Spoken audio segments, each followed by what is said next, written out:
ครับกลับเลยครับถ้าวันที่12นี่หาจะมางานหมอยมณฑาก็ได้ด้วยครับมีงานเนี่ยพ่อคือเป็นแล้วไม้มงคลครับหวังไม้มงคลก็จะเริ่มงานเมื่อตอนเปิ้นจะวางศิลาฤกษ์วางศิลาฤกษ์นะครับ วางศิลาฤกษ์สร้างศาลาการประเรียนครับแล้วก็เปิ้นจะมีทอดกฐินทอดกฐินที่เน้นรักว่านี่นะครับวันที่หนึ่งนี่ทำมาสัญจรที่วัดเทศบาลอบตดอยหล่อเปิ้นจะจัดที่วัดไดน้อยดื้อหาจะไปฟังธรรมวันที่สามเปิ้นจะมาฟังธรรมก็ได้ในเวียงเดียกก็มาฟังธรรมวัดไดน้อยวัดของตุลุงนั่นเด้อวัดหลวงพ่อสาธุเป็นอาจารย์วัดของหลวงพ่อนะครับหาจะมาฟังธรรมก็ได้หรือครับดีครับไอเนี่ยค่ะที่ว่าอยากมาประชาสัมพันธ์นะครับว้าลืมนักหนายังบ่ท่องไว้อ่ะมันจะมีงานเนอะธรรมสัญจรที่วัดพระธาตุดอยน้อยจ้าเอาได้ครับเกียรติจากพระเดชพระคุณหลวงพ่อพระเทพรัตนนายกเจ้าคณะจังหวัดลำพูนเพิ่นจะมาเป็นองค์เทศในเวลาบ่ายโมงเนอะเวลาบ่ายโมงแล้วก็วันที่12ก็เรามณฑาเป็นวัดใหม่เนอะเรามณฑางานกฐินทอดกฐินแล้วก็เพิ่นจะวางศิลาฤกษ์เพื่อสร้างศาลาฉันประเรียนในวันเดียวกันเนอะ12เนาะเจ้าสำหรับวัดดอนตันก็จะมีกฐินเจ้าจากสมุทรสาครเจ้ามาทอดที่วัดดอนตันในวันที่15นะเจ้าเดือนเนี้ยเดือนตุลาคมเนี่ยเจ้าตุลาเนี่ยเนาะเวลา9 โมงปลายๆเนี่ยเจ้าเพิ่นจะมาตั้งแต่วันที่14เนาะจะมานอนนี่ด้วยแล้วเจ้าแล้วก็จะทอดเวลา9 โมงปลายนะเจ้าพระครูอาทรอย่างเนี่ยลืมไปแล้วเนี่ยฉายาบ่เนี่ยลืมไปแล้วมาเลยเจ้าคนฝากมาน้ำหมายเขาลืมเดี๋ยวก่อนเดี๋ยวท่านเรื่องได้เดี๋ยวบอกหน่อยเจ้าพระครูอาทรเนี่ยจำได้แค่พระครูอาทรเจ้าวัดไหนวัดดอนตันนะจ๊ะพระครูเจ้าวาดองค์ใหม่กะเจ้าคนใหม่เจ้านี่มีงานกฐินกับบ้านนะไหมมีงานกฐินเจ้าในเวลา9 โมงปลายในวันที่15ตุลาเนี่ยเจ้าวันที่นะทบทวนใหม่นะวันที่15 ตุลาตุลาเจ้า15 ตุลามีงานกฐินวัดบ้านดอนตันเนาะบ้านดอนตันเจ้าโยมพี่พิสมัยเนาะก็เป็นกฐินจากสมุทรสาครนะเจ้าตีมาทอดเนาะเจ้าก็ประมาณเพิ่นบอกว่าจะมาประมาณ150 คนนะเจ้าโอ้บ้านเจ้าจองก็เอาผ้าห่มนะเจ้ามาซักกันเนาะแบ่งกันซักเพื่อว่าจะต้อนรับทางพี่น้องทางสมุทรสาครนะเจ้าก็จะมาทอดกฐินเพราะว่าก็จะมานอนนี่เจ้า อย่างปี้ซอกเตเปิ้นว่ะ ฮะ ปี้เอามาซอกเตเปิ้นว่ะ เอามาซักกะซักเครื่องใหญ่นะกะเพิ่นถ้าไผมีเครื่องซักอัตโนมัติอ่ะมันก็จะซักได้เนาะซักได้กำหลายผืนด้วยเนาะมันน่ากับปืน200ผืนด้วยถ้าบ่ช่วยกันซักก็บ่ไหวก็เอาตังวัดก็บ่มีเครื่องซักขนาดนั้นน่ะเนาะแบ่งกันแบ่งกันไปอ่ะเจ้าก็ดีใจเหมือนกันที่อย่างน้อยที่สุดก็ได้ปีละที่บ่มีกฐินนะเจ้าปีนี้ก็มี3นะเจ้าวัดไหนมีแหมหรือว่าใจยินของเฮาเหรอที่29เนาะวันจันทร์ที่29เดือนตุลาคม2565นี่กฐินมหาวิทยาลัยเชียงใหม่ได้น้อมนำมาถวายวัดฝ่ายหินเนาะ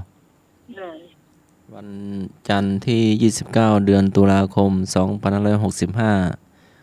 กฐินวัดฝ่ายหินเนาะนึกได้แล้วเจ้าพ่อครูอาทรจิตานุรักษ์เจ้า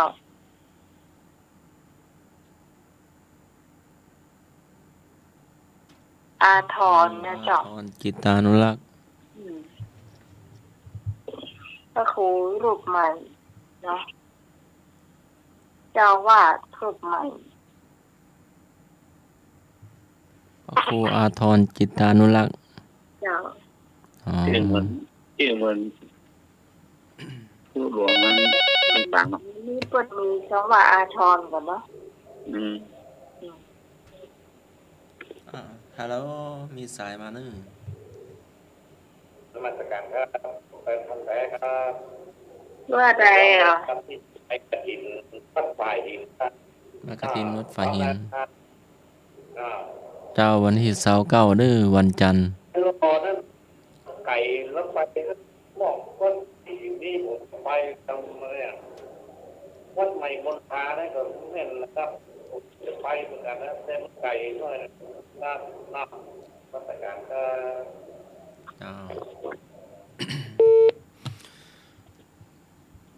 พรุ่งนี้ก็วันอาทิตย์เนาะก็มีงานบุญประเพณีถวายทานสลากภัตณวัดสนดอกพระอารามหลวงในวันอาทิตย์ที่2ตุลาคม2565นี่โอ้เจ้าเอาไปแจกขนมท่านสมากบอกแน่ว่าเนาะแล้วก็มีสลากภัตที่วัดโป่งน้อยด้วยเนาะพระอาจารย์พระครูสมุวิศวัตรในนามเจ้าวาดน่าจะไปเนาะ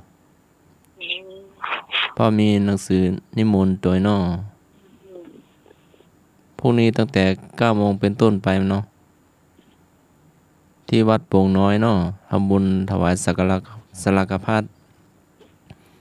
ศรัทธาท่านไหนอยู่ใกล้ก็ไปร่วมได้เนอะต้นสันดอกอ่ะกี่โมงวัดสนวก็เริ่มประมาณ8 โมง 9 โมงเป็นต้นไปเนาะในนี้มันได้มีกำหนดกัน แล้วก็ในวันศีลวันจันทร์เนาะวันศีลวันจันทร์ก็รถด่วนกรมหนุ่มสาวจังหวัดเชียงใหม่ก็จะไป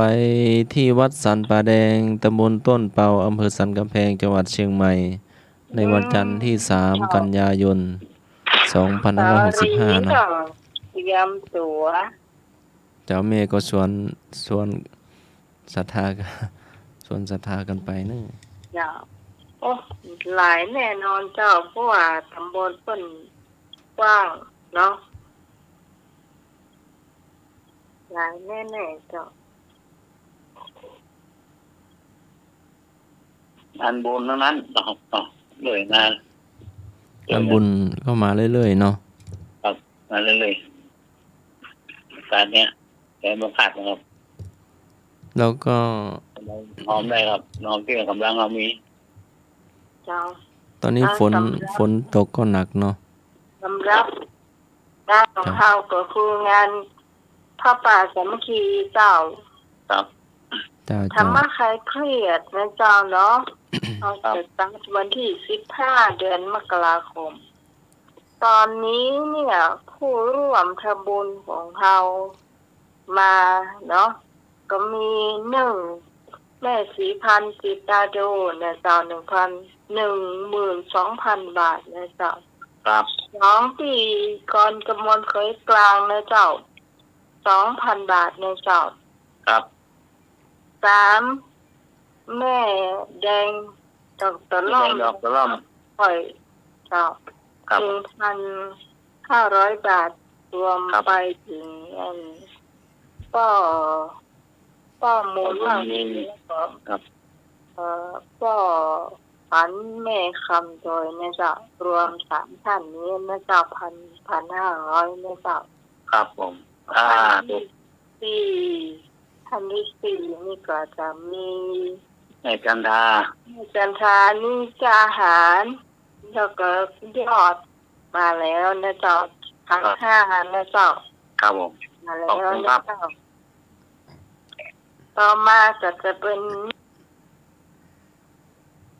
เดี๋ยวก่อนแม่ในการจนาโพธิยะ แม่การจนาโพธิยะเนาะ1,000นะเจ้า ครับ แล้ว บาท แล้วนะเจ้า เสียรีมาแล้วครับ500 บาทครับ พี่สารีต้นเตาโอนมาแล้วนะเจ้า แล้วครับ แล้วแม่สุรีนะเจ้า อันนี้บอกว่าโอนมาเนาะ500ทหารมาก่อนนะเจ้า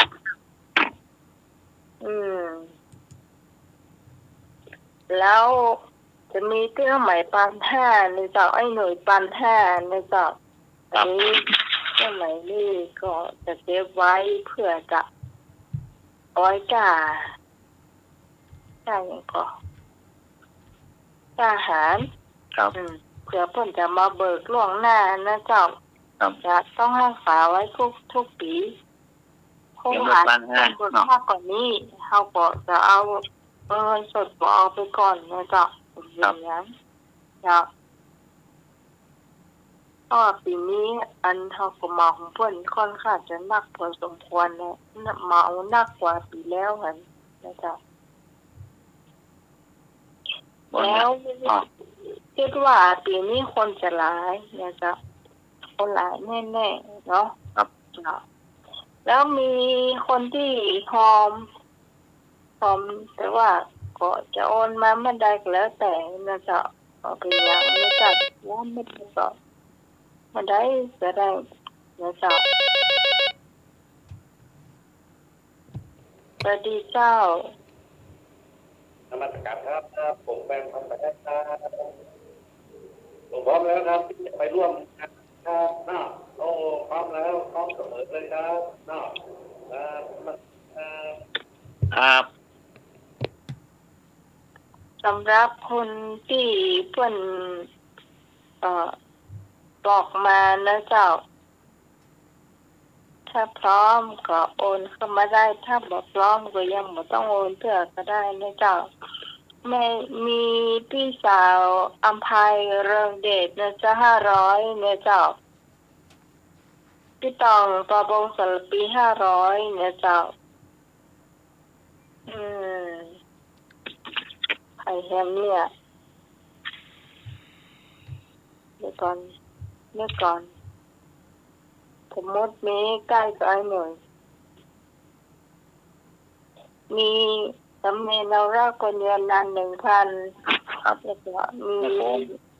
ไปก่อสร้าง300ครับผม ไอ้พงปลาซาว300ที่พรปลาซาว500เนี่ยเจ้า แม่บัวลอย5 ของ เรียบร้ อย100 บาทเจ้า ครับ ป้าสุรีเรือนใจ1,000นะเจ้า ครับ นี่เป็นเงินสำหรับค่าอาหารพร้อมมาละเนาะ ครับ แล้วก็ยังมีท่านสมัคร1,000นะเจ้า ครับ แล้วอาจารย์นิพนธ์2,000อันนี้เป็นเข้าบัญชีไปแล้วนะเจ้าเนาะ ครับ อืม ครับผม เจ้า ทำบุญมาเถอะครับ ทำบุญกันเถอะซึ่งบ่เสียหายจักสุขสบายชาตินี้ชาติหน้าเจ้า ครับเรื่องจริง แล้วก็สะสมบุญไปเรื่อยๆนะเจ้าเนาะแล้วก็ไม่ใช่ว่าอันจะทำได้นักทางปล่อยทำไปนะเจ้า ครับบุญกับหารว่าทำพวกอาหารเลยหรอก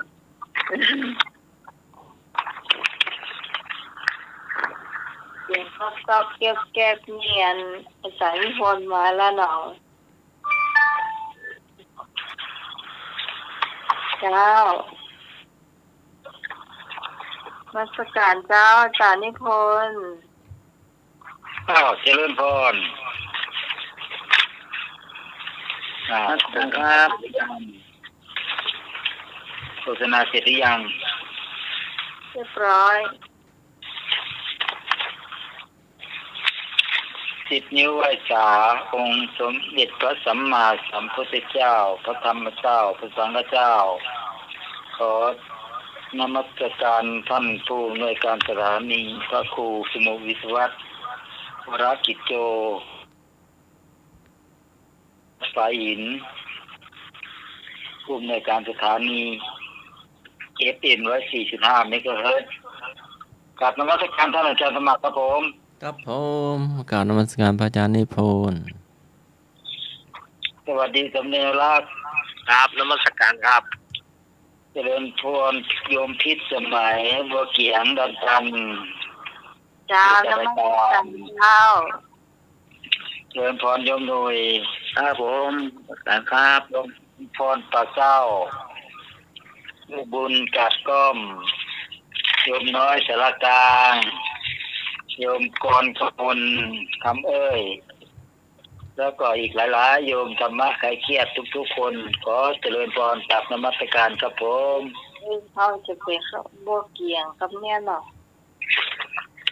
จำได้คนเดียวเนาะ2 คนนะเนาะ คนอื่นมันต้นมาเอาอ่ะ เดี๋ยวตั้งให้หมดบ่ตั้งให้หมดบ่ นามสมมุติจะห้องใหญ่ๆก็จ้างแต่เฮาต้องบ่โคตร ที่เฮายังห้องกู้ลุงเกลือ นั่นน่ะเค็มเนาะ โอ้ เค็มอ่ะ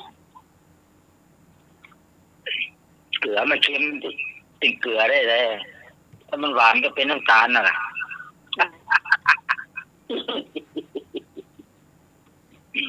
เค็มไม่ดีนี่เค็มรักษาเค็มเกลือรักษาความเค็ม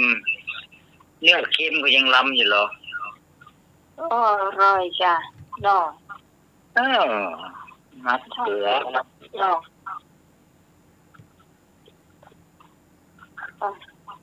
ว่าไปทำปัญหาเลยปะ วันนี้ ก็พุทธประวัติเนาะ จ้า ปัญหาข้อแรก ในวันมาฆบูชานั้นหรือที่เรียกกันว่า วันจตุรงคสันนิบาตซึ่งมีสิ่งที่มหัศจรรย์เกิดขึ้นประมาณ4 อย่างเนาะจตุรงค์ก็คือ4 ประการมีอะไรล่ะ วันเพ็ญเดือน 3พระอรหันต์ประชุมกัน 1,250 รูปแล้วก็อะไรอีกโยมที่รู้ไหม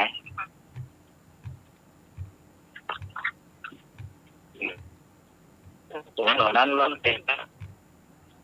เจ้า พระสงฆ์เหล่านั้นไปเอหิทิสุอุปสัมปทานเนาะ เจ้า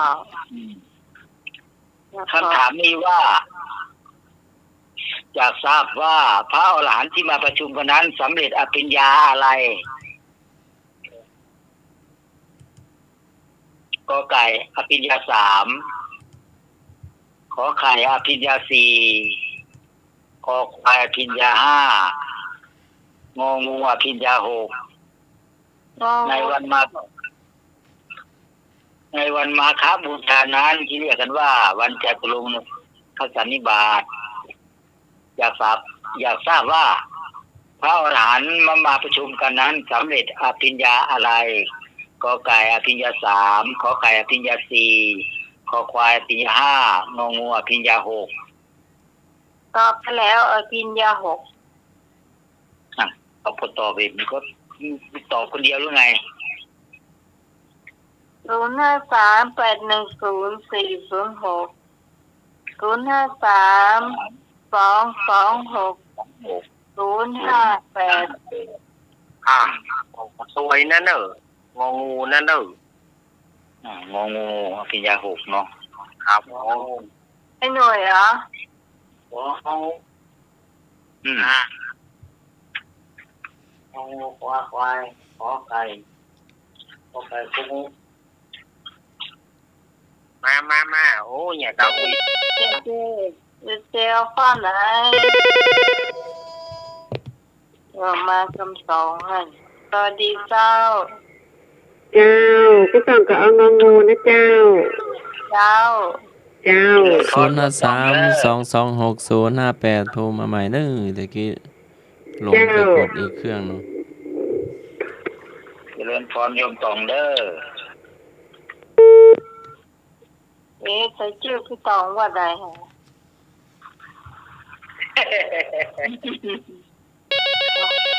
ยังไม่จืดอยู่นะสวัสดีเจ้า สวัสดีเจ้าแม่มาลอยคอควายเด้อ ฮะ แม่มาลอยเอาคอควาย คอควาย แม่บัวลอยแม่บัวลอย แม่บัวลอย แม่บัวลอยแม่บัวลอยคอควาย บ้างกระดาษ รา เจ้า ชการนะวันนี้จันนิพนธ์ค่ะ ตอนน เจ มั ริ ส ญพ การ รเจริญพร ดีเนาะคนบอกว่าบ้านน้ำอยู่ก็ไม่จันทราว่าใดน้ำท่วมกันนี่ อาตมาขอให้คนที่น้ำท่วมก็ อยากให้น้ำท่วมโดยตะเกียกตะกีไม่ท่วม อยู่ใกล้หน่วยเลย เป็นหน่วยก็บอกว่าน้ำขึ้นในรีบตักนะครับ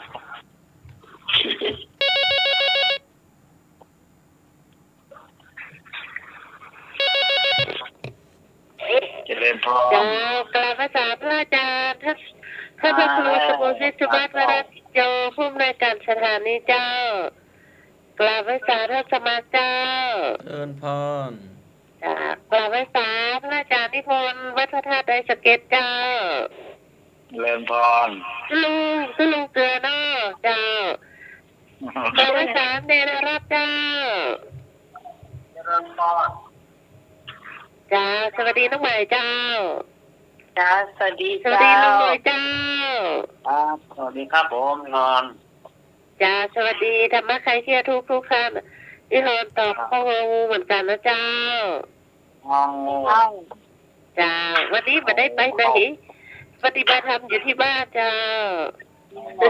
ให้คงไปทางใดอย่าพี่ฝนพี่พงไปฟังไอ้สักเนวนี้นะ มา มาเนอะไอ้พงเนอะ ทาง ฝนตกหนักตัวใดน้ำท่วมบ้านแล้วค่ะ เราตรงเราเที่ยต้องคำนี้อาจารย์ท่านอาจารย์พระครูไม่รู้เปิดเพลงอะไรไม่รู้พอพี่ร้องเพลงว่าแกหายชับปุ๊บโอ้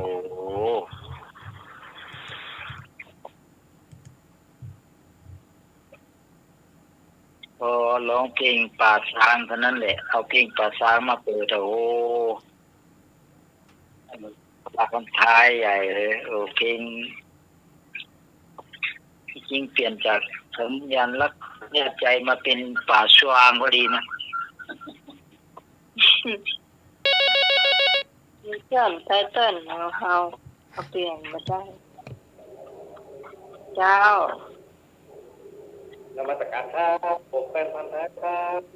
งบเลย ขอไปงองูไป เป็นพันธะมาตัดต่อเลยครับหรือกันครับ ฟังไม่รู้เรื่องจ้ะ มันไม่เอาหมด ไม่รู้เรื่องเหรอการฟังรู้เรื่องก็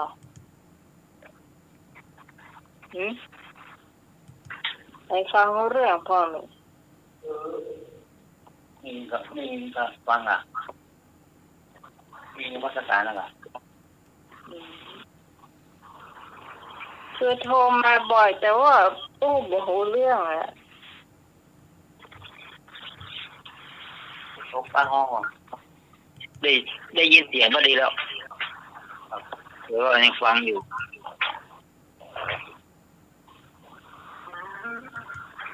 เชิญครับผมมีข้อขอไปขอไปขอควายงองูครบพี่ยังว่างสองตัวขอ ไป ไก่ แอบเปิดเพลงนี้พี่เจ้า ก็ไก่กับขอไข่ไม่มีคนตอบเลยเนาะครับปัญหาข้อนี้ถ้ายากเนาะไม่มีคนตอบนี่เนาะ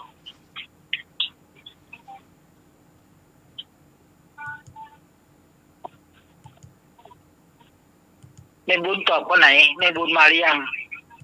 มา ไม่บุญไม่บุญมาเลยหรอ มาแล้ว มาแล้วนะ จ้า บุญพ่อเนี่ยเจริญพรแม่บุญเด้อแม่บุญวันนั้นไม่ได้ทักกันดี ตอบงองูอ่ะ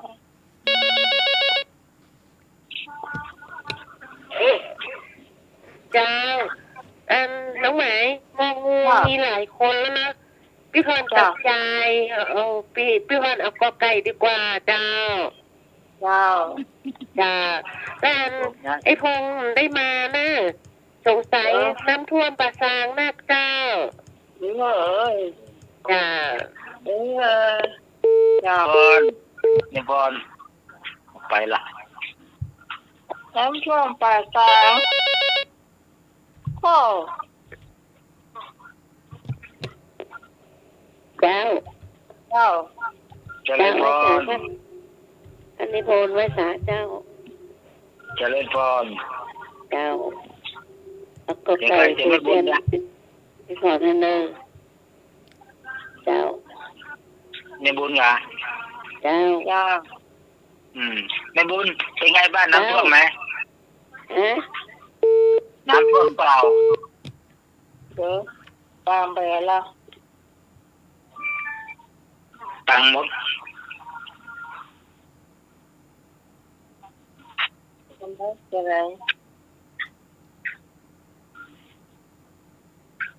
เฉลยหน่อย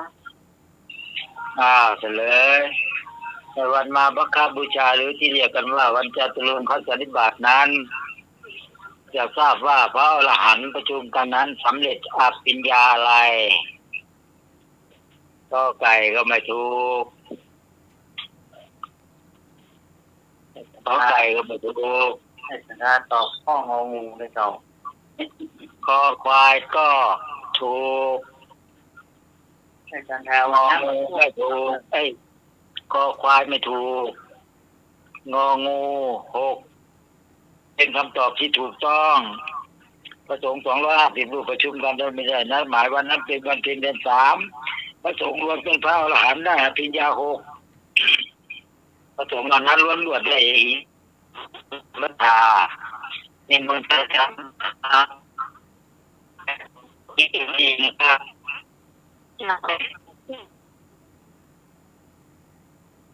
เปลี่ยนมันก็ได้แล้ว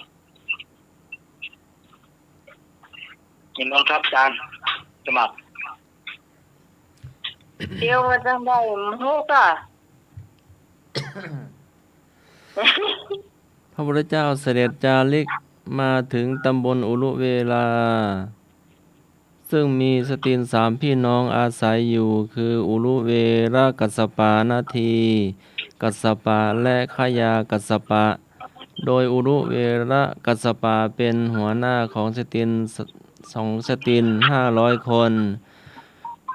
นาทีกัสสปะเป็นหัวหน้าของสตรี300 คน ส่วนขยากัสสปะเป็นหัวหน้าของสตรี200 คน ถามว่ารวมกันแล้วเป็นกี่คน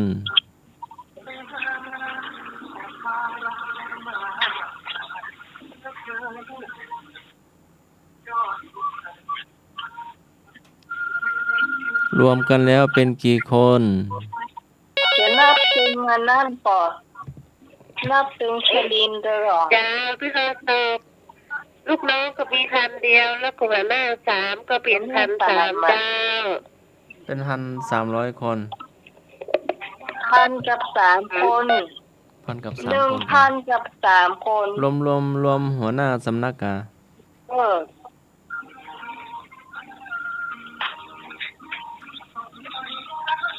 แม่นก็ นั่นหมายเปิดเพลงอ่ะ อันนี้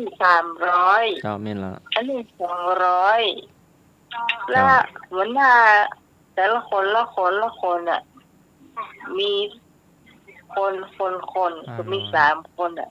1,000 กับ 3 คน 1,000 กับ 3 คนรวมทั้งหัวหน้า เจ้าสำนักเนาะเจ้าอาวาส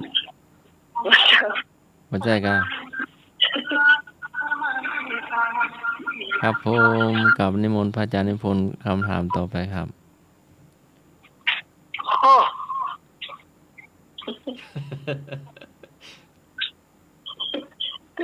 จะมึงเคยตอบเฉลยแล้วอ่ะ กระสุปเสามัน พระพุทธเจ้าเคยไปเสด็จที่อะไรล่ะเช้าวันหนึ่งขณะที่พระพุทธองค์ทรงออกบิณฑบาตเป็นเมืองราชคฤห์ได้เห็นพราหมณ์สิงคาละมานพกำลังไหว้ทิศทั้ง4อยู่ทิศทั้ง6ว่างั้นนะทิศทั้ง6พระพุทธเจ้าก็ถามว่าทิศทั้ง6คือทิศไหนมั่งนะทิศนี้ที่ตะวันออกแล้วตะวันออกทิศใต้ทิศตะวันตกทิศเหนือทิศข้างบนทิศข้างล่างเพราะว่าพ่อแม่เขาบอกว่าอะไรนะทิศทั้ง6ไหว้ทิศทั้ง6แล้วจะมีความสุขมีอะไรเนี่ยมีเทวดารักษาอะไรทุกอย่างทุกสิ่งแต่พระพุทธเจ้าก็บอกว่ามันไม่ใช่มันเป็นทิศหมายถึงบิดามารดาครูบาอาจารย์ญาติมิตรสหายบุตรภริยาสมณะชีพราหมณ์บริวารก็ใช้เป็นทิศทั้ง6นี่นะคำถามก็มีว่าอยากถามว่าทิศทั้ง6นั้นท่านทั้งหลายทราบกันดีอยู่แล้วแต่อยากทราบว่าทิศเบื้องสูงหรือบนนั้นหมายถึงใครกอไก่เทวดาขอไข่ครูอาจารย์คอควายบิดามารดางองูสมณะชีพะสมณะพราหมณ์ทิศ6นั้นท่านทั้งหลายทราบกันดีอยู่แล้วแต่อยากทราบว่าทิศเบื้องสูงหรือเบื้องบนนั้นหมายถึงใครกอไก่เทวดาขอไข่ครูอาจารย์คอควายบิดามารดางองูสมณะพราหมณ์หรือว่านักบวช งองูเจ้าดำนักสาม คิดเบื้องบนนะ เจ้า เอาคุณพ่อคุณแม่ครับขอควายมีมาแล้ว ก็ไม่ที่เบื้องหน้า จ เจริญพร นมัสการครับผมเป็นพันแท้ครับ ตอบเลย ทิศบ้างที่พันนมัสการครับ มันหมูไม่มันหมูเรื่องอ่ะ เป็นหยังบ่เป็นหยังอ้ายตอบไวไปเนาะ จ้าพี่ขอนะขอควายเด้อจ้า พอควายต้องควายที่ดีที่เสียง ขอควายบิดามา พอควาย หมู1 คนขอควาย2 คน แล้วก็ที่อันแต่มันน่าพรามอ่ะเบื้องบน หางองูครับยมหน่วยงองูเหมือนกันเนาะ ผมเอาเนี่ยครับขอไปนะครับ ขอควาย พอควายบิดามันดาบิดามันดาถ้าจำมาพีคนี้นะ มันจะเป็นที่เบื้องหน้า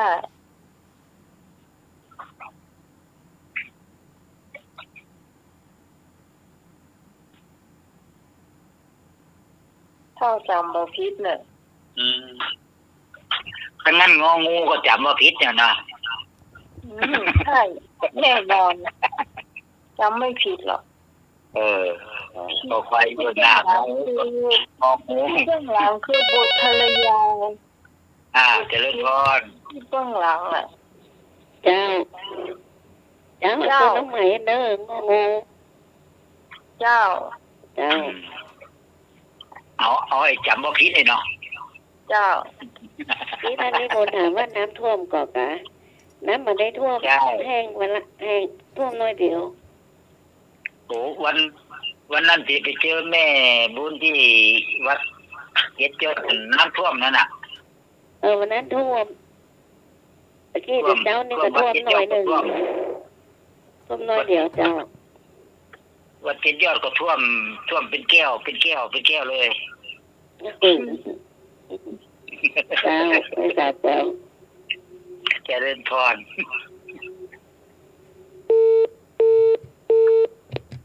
มีใครต่ออีกไหมนี่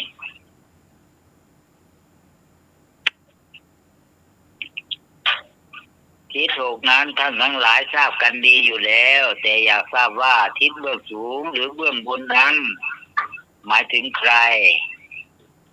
ก็ไข่เทวดาขอไข่ครูอาจารย์ขอควายบิดามารดางองูสมณะพราหมณ์หรือว่านักบวชที่มีศีล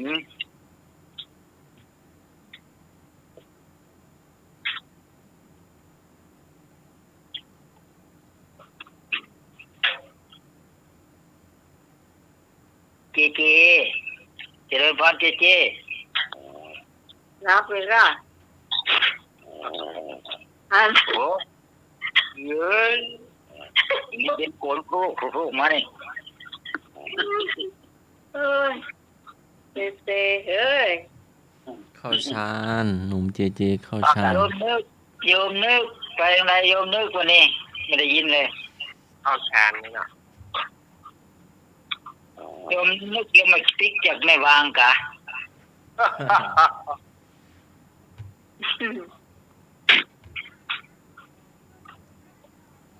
ครูอาจารย์นี่น่าจะเป็นที่เบื้องซ้าย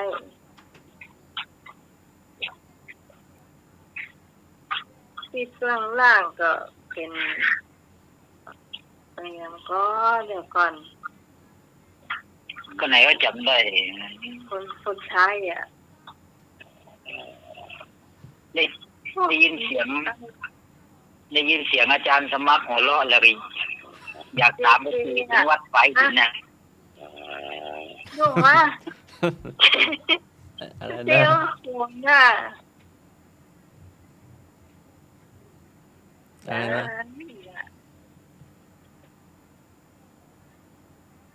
อะไรนะครับอาจารย์ ได้ยินเสียงอาจารย์สมัครหัวเราะแล้วอยากถามไปตีถึงวัดสายหินน่ะ ถามมาวัดสายหิน ฝน จะ ฝน ตามไปตีที่วัดสายหิน ไปตามยาย หัว ซี เราะหัวเราะ ไปตามเสียงหัวเราะ อ๋อครับ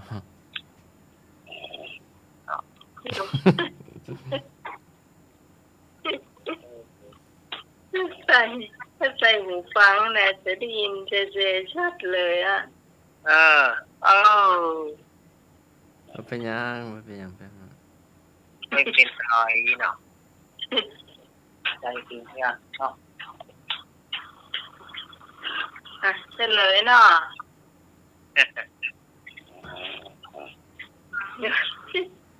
น่า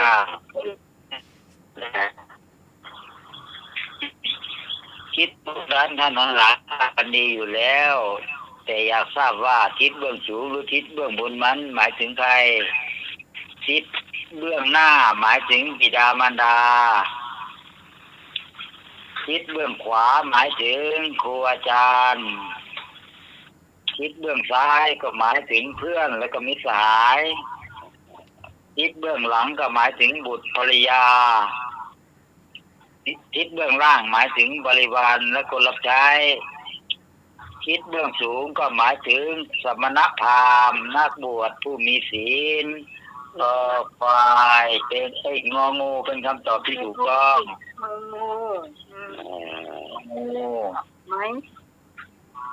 เราจำไม่ผิดจริงๆด้วย เมื่อกี้ไหนทิศเบื้องซ้ายเป็นครูอาจารย์น่ะไหนจำไม่ผิด อาจจะจำสลับกันระหว่างมิตรสหายแล้วก็ครูอาจารย์ ซื้อไม่ผิดนะไม่ผิดแต่มันสลับกันเนาะ สลั โอบ เคอานิมนต์ครับท่านอาจารย์สมั ที่ ครค เบื้อง รับ ล่างที่เบื้องสูงที่เบื้องล่างมันมันบะพิดอยู่แล้วล่ะ เก่งจริงเลยละวันนี้รู้สึกเก่งนะฮะเมื่อเสาร์ที่แล้วเนี่ยติดมดอานิมนต์ครับอาจารย์สมัครไปนั่งอะไรอย่างนั้นน่ะ พระผู้มีพระภาคเจ้าเสด็จไปสู่อาสมของอุรุเวลกัสสปะเพื่อเข้าพักอาศัยในโรงบูชาเพลิง ซึ่งมีพญานาคที่ดุร้ายอาศัยอยู่ ทรงเข้ากสิณสมาบัติ มีเตโชธาตุเป็นอารมณ์ครอบงำเดชของพญามารที่ดุร้าย มีฤทธิ์แล้วทรงขดพญานาคไว้ในบาตร สตินอุรุเวรกัสสปะดำริว่าพระพุทธเจ้ามีฤทธิ์มากมีอานุภาพมากแท้แต่ก็ไม่เป็นพระอรหันต์เหมือนตนแน่สตินอุเวรกัสสปะเลื่อมใสในอิทธิปาฏิหาริย์ของพระพุทธเจ้าจึงนิมนต์พระพุทธองค์อยู่ในที่นั้น โดยตนจะบำรุงภัตตาหารให้ประจำ ครั้งที่พระผู้มีพระภาคเจ้าประทับณไพศาลแห่งหนึ่งในแต่ละคืน ซึ่งเมื่อปฐมยามผ่านไปแล้วท้าวมหาราชทั้งสี่ท้าวสกะเทจอมทวยเทพและท้าวสหัมบดีพรหมได้เข้าเฝ้าพระผู้มีพระภาคเจ้า และฟังธรรมตามลำดับเป็นรัศมีให้ไพศาลทั้งสิ้นสว่างไสวถามว่าเตโชธาตุคือธาตุอะไร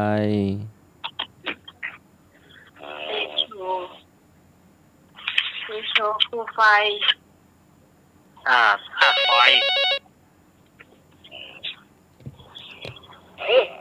เจ้าเตโชธาตุก็คือไฟเจ้า ไฟ อะไรอ่ะ เจ้า ข้อไหนครับ มีข้อให้เลือก มีข้อ ตอบได้เลย เอาไปครับ ธาตุน้ำธาตุ ไฟ น้ ปฐมตะพีคือดินหน่อย ำธาตุลม ตกที่บ้านฟังน้ำมนต์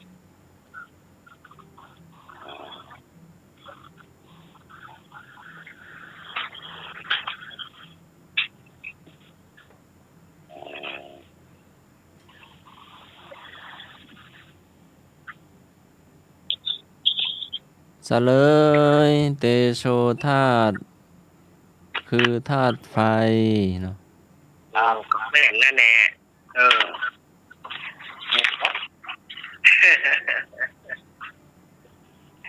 วัดที่ทำไมเมาสองเที่ยว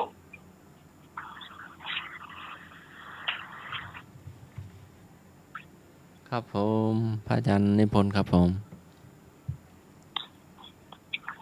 โลเวลาสักหน่อย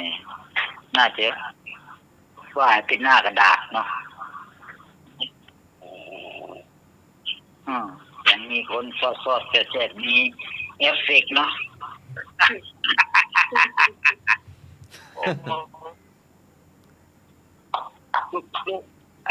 เนี่ยรักลูกศิษย์ใครเนี่ย โอ้ไม่รู้เรื่อง มันไม่ไว้หน้าไว้ตาครูบาอาจารย์มันเลยเนาะ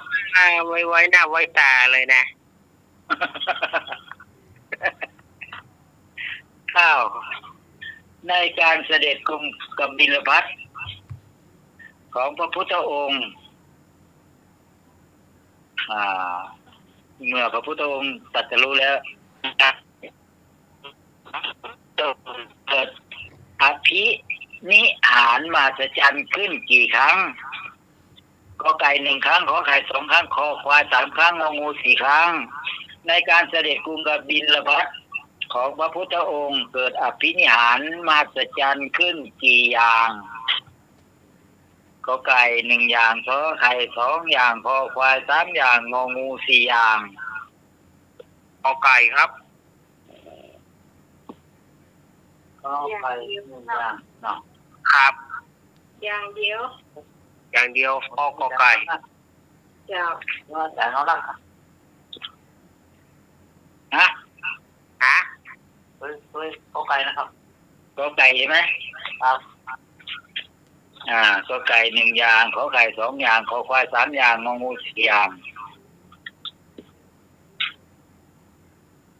ก็ไก่เนเนาะที่มันนั้นมีฝน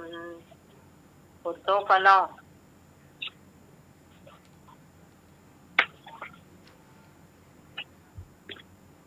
ฝนตกนี่ในสมัยพระเวสสันดรนี่จะล่ะ มีหมายพระพุทธเจ้าก็มีนี่ จ๊ะอ๋อก็ เขา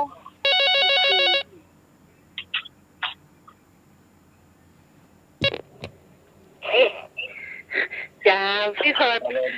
เอาคอควายดีกว่าเจ้า เจ้า ควายมาก็เห็นจังเนาะขอควายจงหน่วยก็น่ะ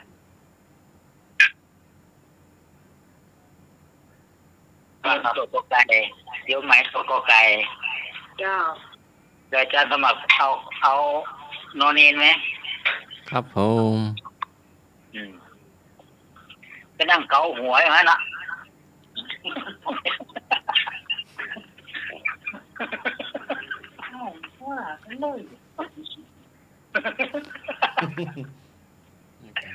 หูมันก็อยู่ข้างนั่นเหรออาจารย์สมัคร ครับ ให้ครับเก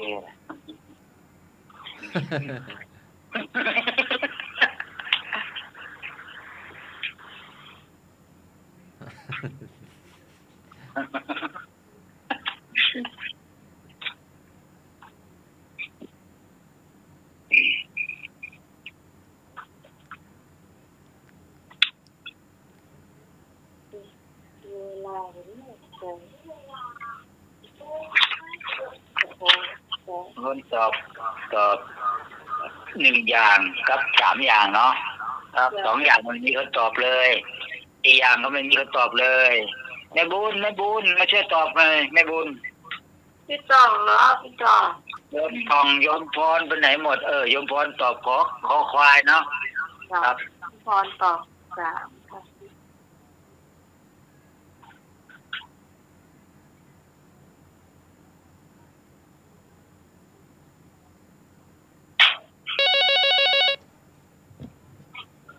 เริญพร สวัสดีค่ะ เหลือเท่าไหร่บ้างคะที่ไม่ได้เอา แม่พลอยข้อขอไข่เจ้าขอไข่ อ๋อขอใครอันแม่บุญลอยเอาเนอะ แม่พลอยเนาะ แม่บุญลอยเอาขอใคร ยัง ไม่บอกไปนอกกันไหน เอา ความเห็นต่างเหลือข้อเดียวน้องงงเนาะ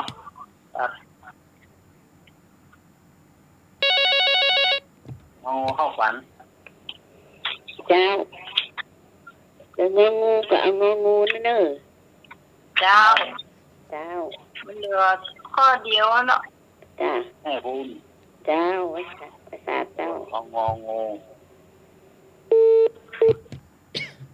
นี่เหมือนกันแยกกันตีเนาะต้องตัวกันเนาะเนาะ ต้นกุฏิเนาะต้นกุฏิเนาะต้นกุฏิคนตาเนาะ ครบยังยมหน่วยครบยังครบข้อยังครบ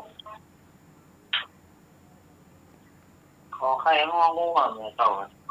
นี่ก็ นะ แม่บุญเอางงไปแล้วแม่พลอยของใคร ยมต่องไม่ใช่ยมแม่บุญลอยเอาขอไข่เนาะ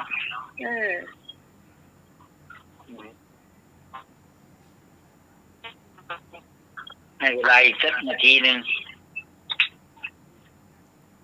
คนที่ฟังจะตอบก็โทรเข้ามาในเจ้า0538104069แม่โต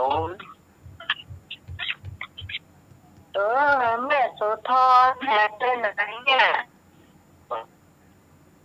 แม่เล็กเจ้าแม่เล็กหลุดปุ้ง สุดท้ายเขาแง่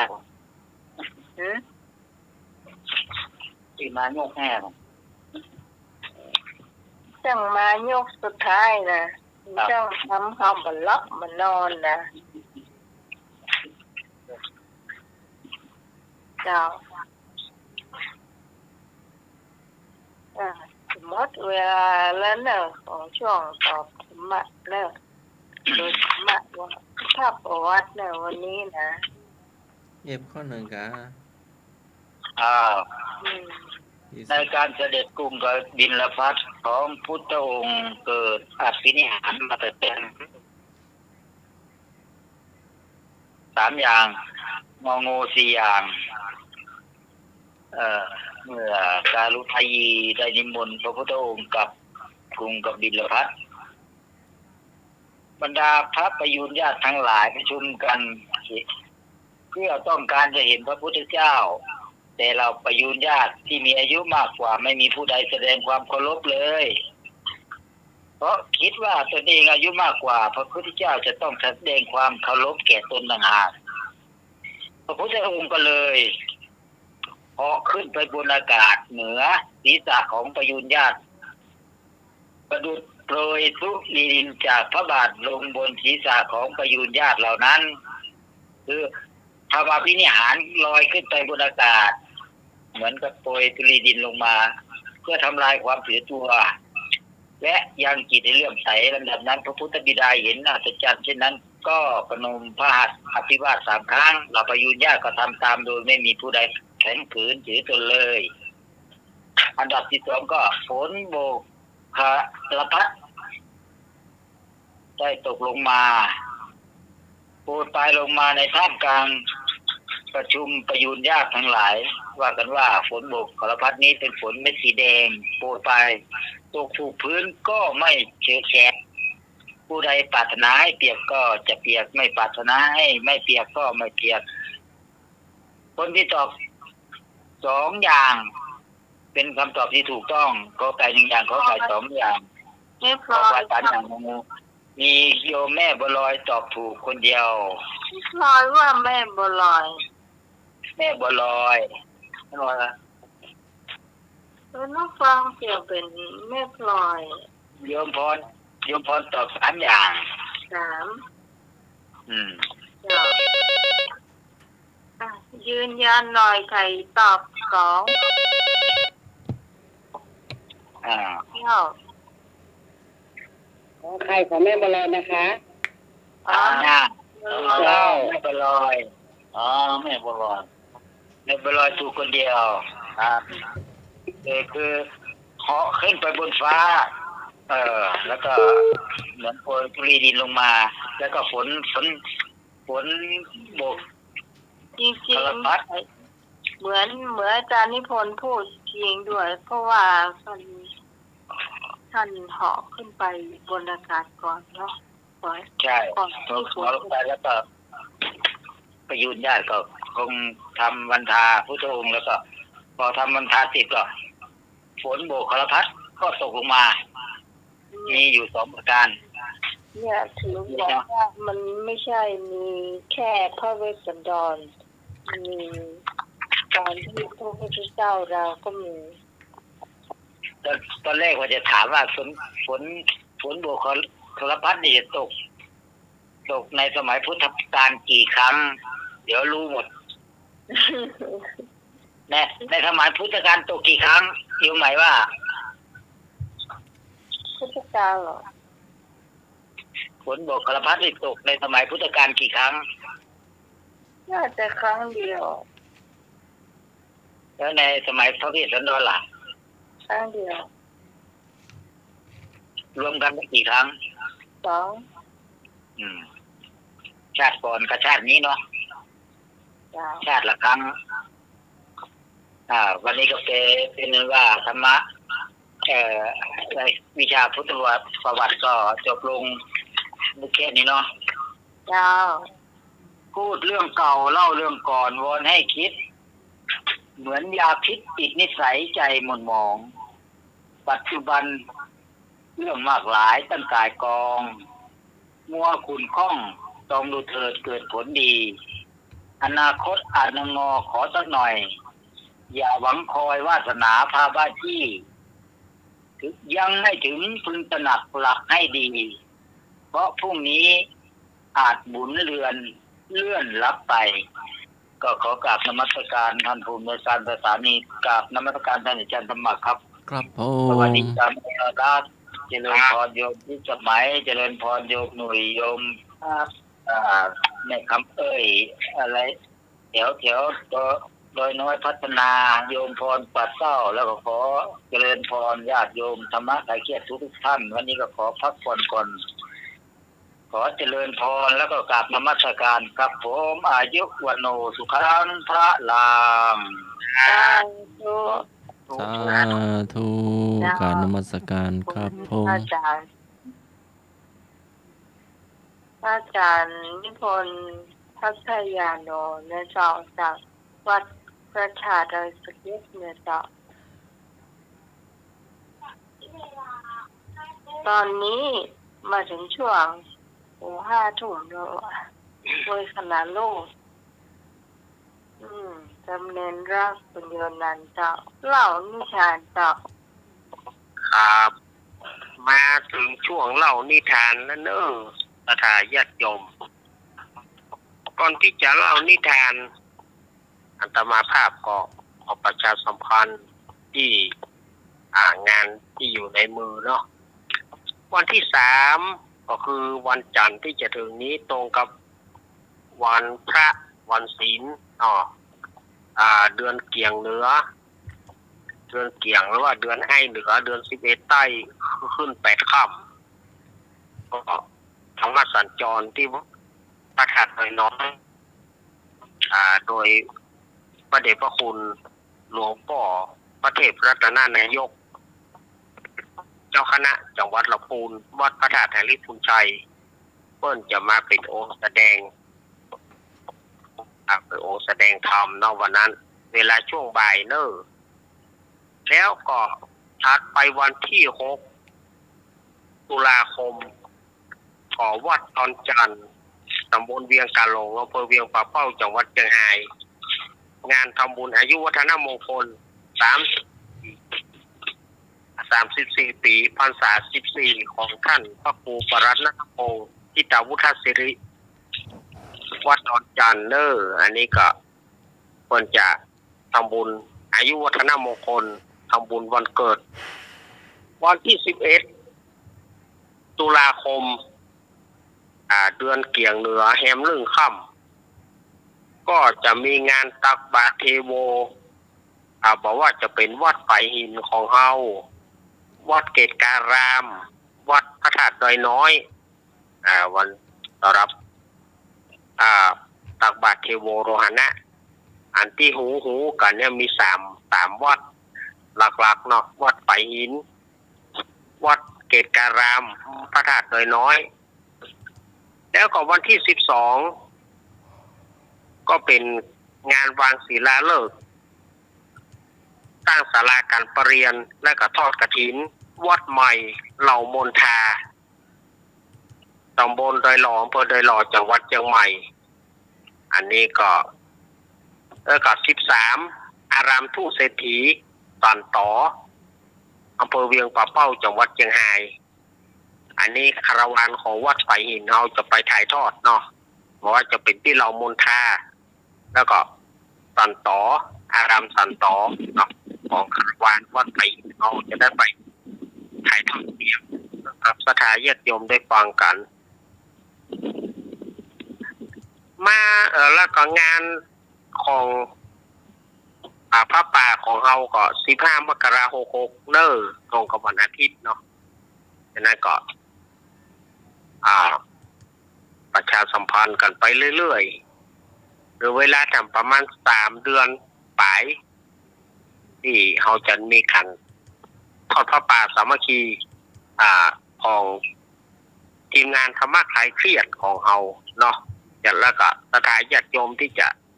ร่วมทำบุญก็ยังทำได้เรื่อยๆอยู่เนอะเนาะที่ลืมประกาศคือ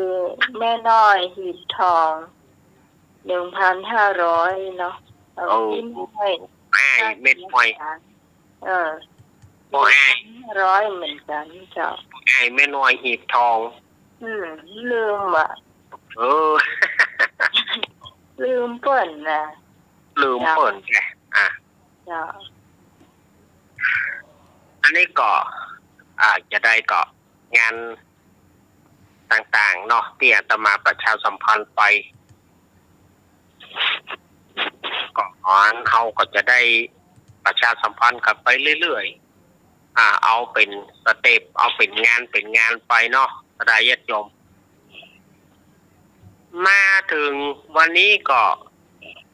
อาตมาภาพจะได้นำเอานิทานมาเล่าให้สถาญาติโยมได้ฟังเป็นนิทานธรรมเนอะ เป็นนิทานธรรมวัดพื้นเมืองวันนี้อาตมาภาพจะนำเอาอมตะนิทานธรรมในเรื่องอานิสงส์การถวายผ้าพรรษาหรือว่าอานิสงส์การทานผ้าพรรษาคำว่าผ้าภาษา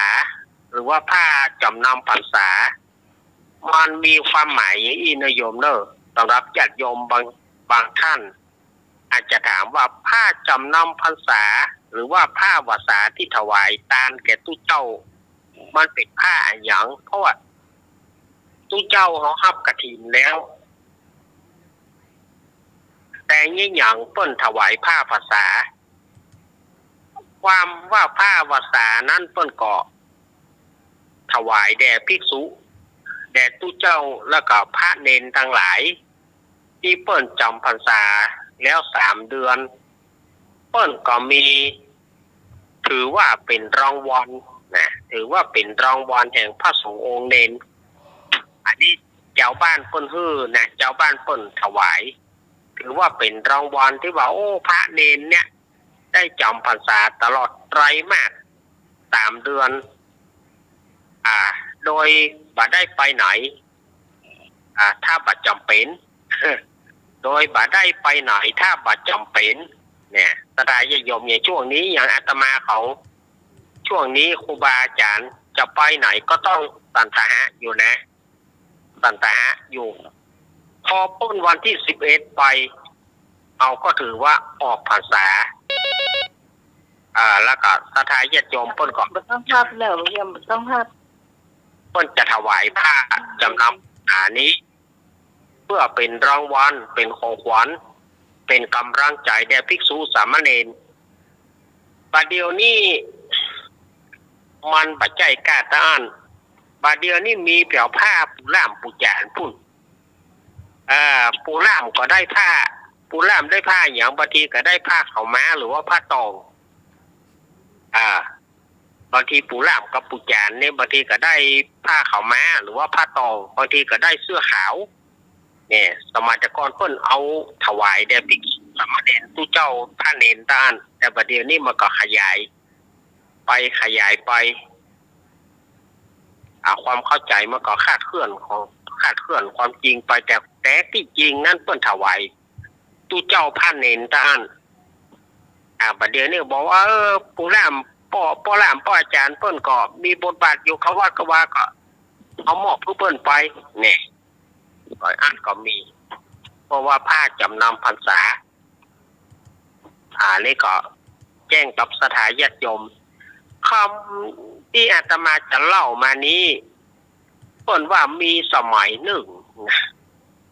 สมัยพุทธกาลเนี่ยมีนางผู้หนึ่งมีนางเข็นใจผู้หนึ่งชื่อว่านางมายาทาสีนางมายาทาสีพ่อแม่ตายละตั้งแต่น้อยละเป็นลูกกำพร้าแต่คนเฮานั่นอย่างว่านั่นนะเกิดมาเป็นคนทุกข์คนยากเป็นคนกั้นอยากอนาถาพอพ่อแม่ตายละแล้วพี่ก็บ่มีน้องก็บ่มีเจ้าบ้านตั้งหลายก็บ่มีไผฮักบ่มีไผ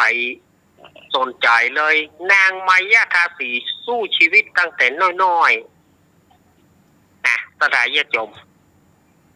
ด้วยเหตุว่านางก็ไปเก็บเห็ดพ่องหยวกพ่องเอาปีพ่องได้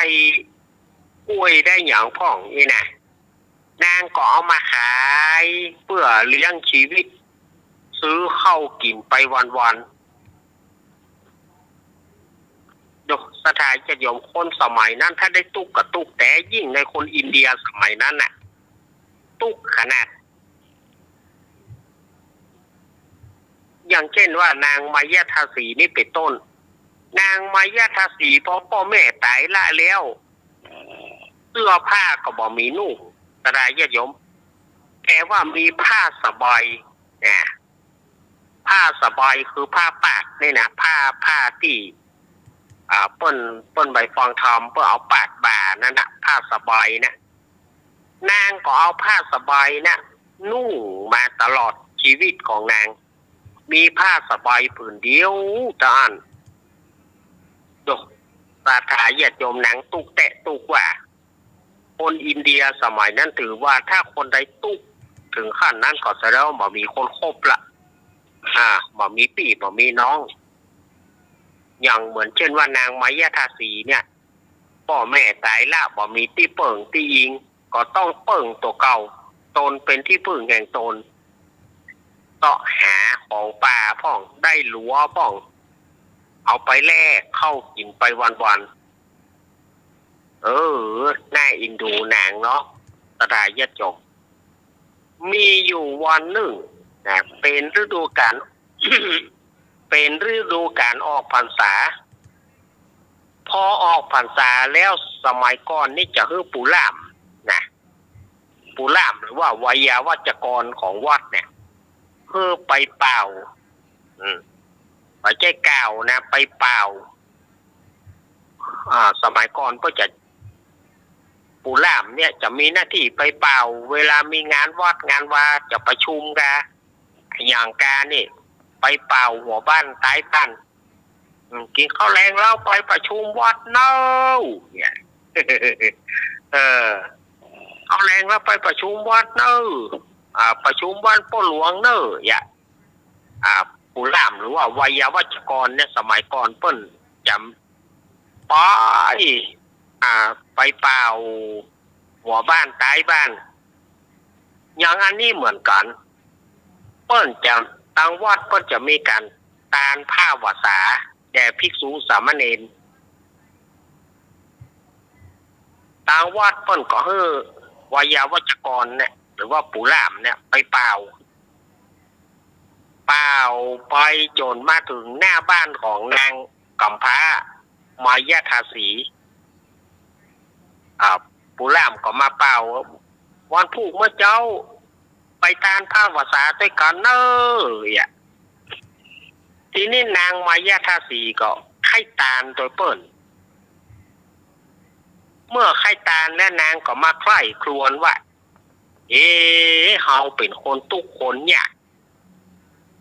เป็นคนก้านอยากอนาถาจะเอาอันยังมาตานลำพังเข้าจะกินก็ยังบ่มีได้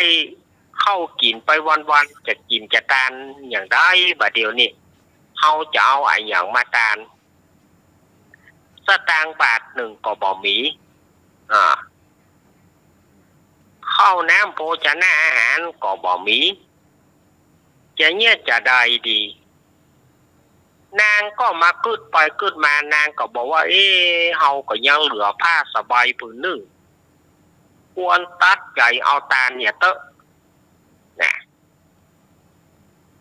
เมื่อนางตาลนางก็ได้กึดใจแล้วก็เอาผ้าสบายเนี่ยที่นางตุ้มนางนุ่งอยู่ถึงวันเนี่ยเอาซักแห้งแล้วนางก็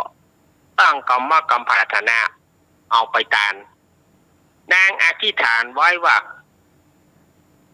ในจากนี้ขอให้ได้พ้นจากทุกข์เพื่อได้มีความสุขผลตานแห่งข้านี้เพราะว่าจากใดถ้าข้าตายไปขอให้ขึ้นถึงสวงสวรรค์ชั้นฟ้าได้เป็นนางเทพอัปสรหรือว่าได้เป็นนางเทพธิดานางเทวดาเกิดมาเพราะว่าจากใดก็ดีขออย่าได้ทุกข์ได้ยากอย่างอีเนอเนี่ยนางก็ตั้งกรรมอธิษฐานไว้สถาญชมเมื่อนางตั้งอธิษฐานไว้ถึงวันผูกวันรุ่งขึ้นเนี่ยนางก็ได้เอาผ้าสบายไปตานต่อหน้าพระพุทธเจ้านางนุ่งใบไม้สลายยมคนอินเดียสมัยนั้นถ้าได้ตุกก็ตุกขนาดเดียวบ้านเฮานี่เฮาเป็นละอ่อนเนาะสุมาญาติโยมเนอะเฮาเป็นละอ่อนนี่เฮาตุกเขาอยากนะเฮายังได้นุ่งเตียวก้นแหนบเตียวก้นปะเนาะสลายยมแต่ว่าในอินเดียนี่ถ้าบ่มีนุ่งก็คือบ่มีอย่างนี้เลยเอาใบไม้เอาใบไม้มานุ่งแต่งผ้าเป็นครัวก็มีตาได้จะโอ้คนตุกในสมัยนั้นทางอินเดียนี่ตุกกว่าเฮาบ้านเฮานี่สมัยก่อนถึงแม้ว่าจะตุกจะได้ก็ยังนุ่งเตียวก้นปะก้นแนบ แนบแล้วแนบแถมที่นี่ก็ยังว่านะคนบางคนก็สังเวชนางเนี่ยที่เพิ่นไปตานผ้าวสาเนี่ยคนบางคนก็โอ้ยอินดูอีน้อยนี่กว่าเอาวันใบไม้มานุ่งแล้วก็โยกผ้าสบายไปกันอนุโมทนาตัวเนื้ออีน้อยบางคนก็อย่างนี้บางคนก็บอกว่าผ้ามีเอาไปตานนี่หยังเนี่ยมันก็มีแยกแขนงอย่างบ้านเฮาเหมือนกันนะตาได้ญาติโยมบางคนบอกว่าผ้ามีเอาไปตานนี่หยังมีผ้าผืนเดียวบัดเจียมเนื้อเจียมตัวบัดเจียมเนื้อบัดเจียมตัวตานไข่ตานตัวเปิ้นบางคนก็บุยปากใส่เปิ้นบางคนก็บอกว่าอีนี่เป็นผีบ้าไว้มานุ่งผ้านุ่งครัวเอาใบไม้มานุ่งบางคนก็สุมาญาติโยมเหมือนกันเนอะบางคนก็ว่าคนเซอะคนซึงว่าคือเปิดไปว่าคือเปิดไปอันเนี้ยกำผักของคนเฮานี่นะสถานญาติโยมมันไม่ใช่มีบดีบเดียวนี่หรอกในสมัยพุทธกาลก็ยังมีนะปนที่ปากบดีคิดว่าคือเปิดเปิ้นนุ่งใบไม้กับแทนที่จะอินดูเปิ้นปัสสาระผ้าสาระครัวเปิ้นพ่องก็ยังบ่มีว่าเปิ้นบางคนก็สังเวชแต่อยากจะแต่ก็บ่มีเนี่ยมันเป็นอย่างนี้ นางมายาทาสีตั้งกรรมอธิษฐานเนี่ยที่อาตมาว่าข้างต้นตะกี้แล้วก่อนนำเอาผ้าไปถวายแด่สงฆ์มีพระพุทธเจ้าเป็นประธานพระพุทธเจ้าเปิ้นอนุโมทนาปอนปอนเรียบร้อยแล้วเปิ้นก็ได้ตรัสกับพระอานนท์ว่าดูก่อนอานนท์แถม7 วันข้างหน้านางกำพร้ามายาทาสีจะได้ไปเป็นราชินีของพระเจ้าพันธุมัตติราชบัดเจือท่าพอเนอร์บัดเจือกำเปาตถาคตนะท่าพอเนอร์7 วันหลังจากที่นางมายาทาสีได้ตานผ้าสบายแด่พระสงฆ์องค์เจ้ามีพระพุทธเจ้าเป็นประธานแล้วนางก็ปิกมาด้วยความอิ่มเอิบใจกรรมนั้นกรรมเล่าที่ว่านางได้ถวายผ้าสบายก็ได้เลื่อลือชาไปถึงหูของพระเจ้าพันธุมัตติราชพระเจ้าพันธุมัตติราชก็นางตุกอย่างอันล่ำเหลือข้าใครหารไปเอามาเหรอพอถึง7 วันนี่นะพอถึง7 วันพระเจ้าพันธุมัตติราชก็สั่งให้เสนาอามาตย์ไปคับเอานางมายาทาสีเมื่อนางเข้าเฝ้าแล้วพระเจ้าพันธุมัตติราชก็ยกนางขึ้นเป็นสนมเอกยกนางขึ้นเป็นพระมเหสีเป็นราชินีเอกดุสถาจะอันนี้ส่งตามภาพภาษาเมื่อนางได้เป็นราชินีของพระเจ้าพันธุมัตติราชนางก็ได้จำศีลกินทานไปจนถึงเสี่ยงอายุไขเมื่อเสี่ยงอายุไขจากเมืองโพนนั่นนางก็ได้เอาตนตัวขึ้นสู่สวงสวรรค์จันดาวดึงมีปราสาทสูง15 โยชน์มีนางเทพอัปสร10,000มีเทพอัปสร10,000มีเทพพบุตร10,000เป็นบริวารสถาญาติโยมอันนี้คืออานิสงส์การผ้าสบายหรือว่าการผ้าตุ้มบาดายนี่นะก็ได้อานิสงส์แล้วนางจะอยู่แถมพุทธันดร1เนี่ยเมื่อนางจะได้มาเกิดแถมกรรมก่อนยุคของพระศรีอานหรือว่าพระศรีอริยเมตไตรที่จะลงมาผ่ายโพธิ์นางจึงจะได้ไปเกิดเป็นลูกเจ้าฟ้าแถมกรรม1อันนี้ส่งการตานผ้าภาษาสถาญาติโยมอย่ามองข้ามนะบางพ่องก็เป็นผ้าภาษานี่เขาตานบางพ่องเปิ้นกระตานเป็นผ้าสบงพ่องตานอังสะพ่องบางตนบางสถาบางผู้บางคนก็เอาเป็นปัจจัยโดยที่บอกหูที่มาที่ไปของการตานเนาะอันนี้อาตมาภาพก็นำเอาประวัติของนางมายาทาสีมาเล่าให้สถาญาติโยมได้ฟังก็อาจจะเป็นสาระประโยชน์บานักก็น้อยที่จะเล่าให้สถาญาติโยมได้ฟังกันวันต่อไปอาตมาก็มีเรื่องของการ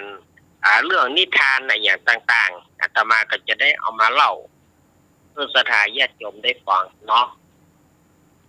วันนี้ก็ขอขอบคุณที่สถาญาติโยมได้เปิดวิทยุรับฟังกันด้วยดีเสมอมาวันนี้ขออนุญาตโยมปี่วันนี้ขออนุญาตวันหนึ่งวันนี้ขออนุญาตเนาะเพราะว่ามันบ่ไหวแต่ละวันนี้นะขออนุญาตคืนหนึ่งวันพวกก้อยปลากันเต็มที่คืนนี้ก็ขอขอบคุณท่านอาจารย์วิศวัตวรกิจโจที่เอื้อเฟื้อเวลาถวายเวลาให้กับทีมงานธรรมะขายเครียดของเราข ขอบคุณท่านอาจารย์สมัครยานาสีโลครับผม ครับผม คุณปี่พี่สมัย เจ้ามาสังเจ้า ครับผมกับ แล้ว การ ก็ ครับ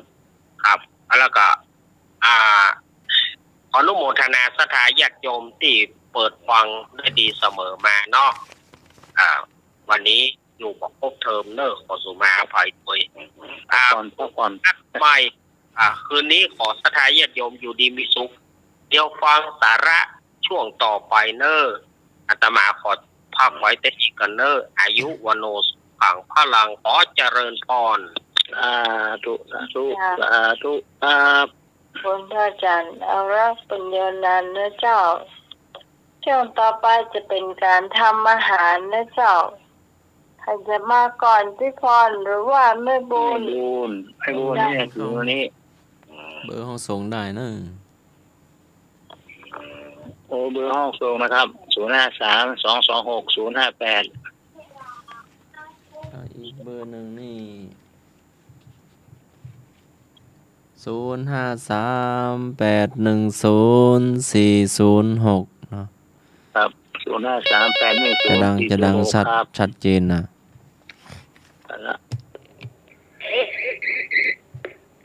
เจ้าอันนี้พี่พรจะทำลาบอีสานนะเจ้าน้องไหม เจ้าใช่เล เจ้าย วันนี้ทำลาบอีสานเนาะเตรียมของคือหมูบด1 ถ้วยตวงนะเจ้ามีเครื่องในตัวนะเจ้าเอาตับกับอันหนังเนาะ เจ้า จ้าแล้วก็มีพริกป่น1 ช้อนชานะเจ้ามีน้ำมะนาวเนาะจ้า มีน้ำมะนาวตัวเจ้าสักสองเอาไว้ประมาณสองช้อนโต๊ะอาเจ้าน้ำปลา1 ช้อนโต๊ะเจ้าจ้าแล้ววิธีทำเนาะเราเตรียมไว้ก่อนมีผักโดยมีจีฝรั่งหั่นฝอยนะเจ้าสัก1 ช้อนโต๊ะเจ้ามีสะระแหน่เนาะสะระแหน่เด็ดเป็นใบไว้นะเจ้าประมาณสักพอประมาณนะเจ้า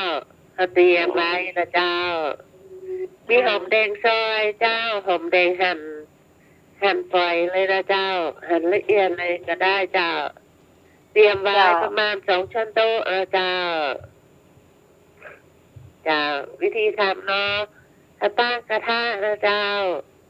เอาต้มเครื่องในก่อนนะเจ้าต้มเครื่องในกับหนังหมูนะเจ้าและพอเครื่องในสุกเขาก็ตักออกมาทิ้งไว้ให้เย็นแล้วก็หั่นบางๆนะเจ้าเตรียมไว้ใส่ถ้วยเตรียมไว้นะเจ้า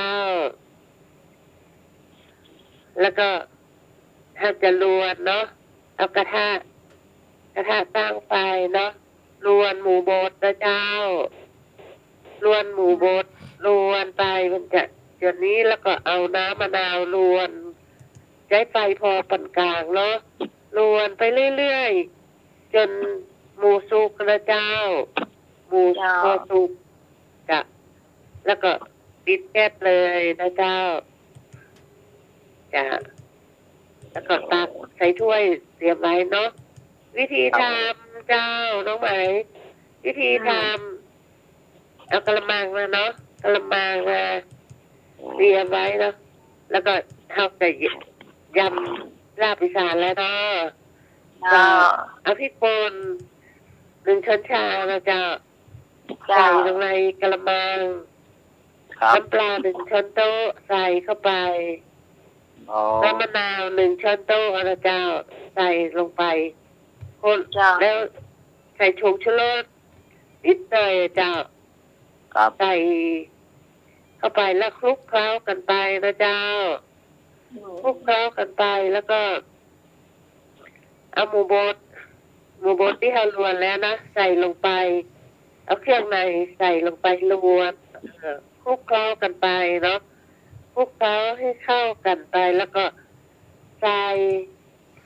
หอมแดงนะจ้าหอมแดงที่เราซอยนะเตรียมไว้นะเอาใส่ลงไปคลุกเคล้ากันไปชิมรสดู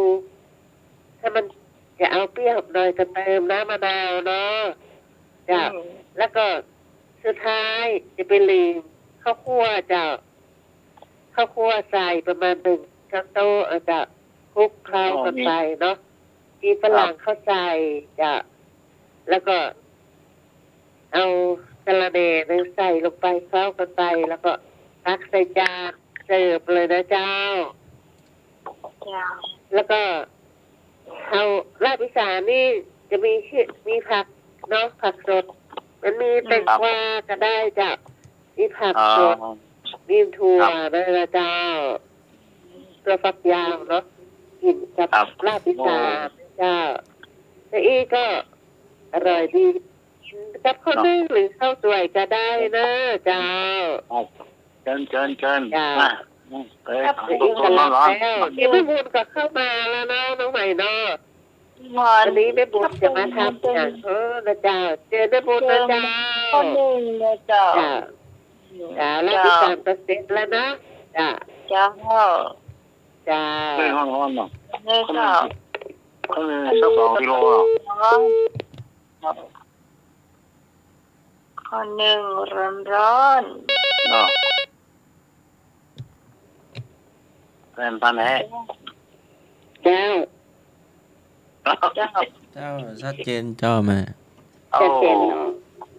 ชัดเจน วันนี้จะกินแอปจะแอปที่หมูเนอะ เจ้า เจ้า ในห้องนะ ซื้อกินหมูติดมันเลยเนอะแล้วก็ซื้อมันเป็นแสงเจ้าหมูติดมันสัก2 ขีดก็ได้สัก2 ขีดซื้อมาไว้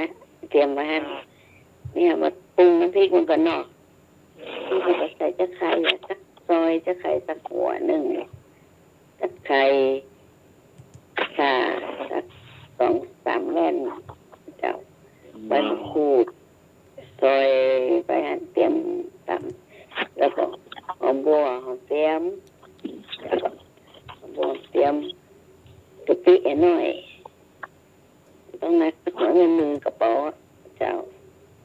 ก็ตำน้ำพริกก่อน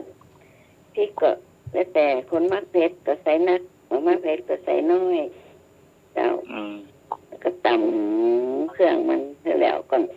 ตำเลยแล้วหมดรวมก็ตำแล้วก็พริกก็ตำไปกันนั่นเจ้าตำเรียกๆหน่อยเจ้าแล้วก็เอาเตรียมมาให้ก่อนเสร็จแล้วไข่โคกมาให้นอกหรือใส่ถ้วยไว้ก็ได้เจ้า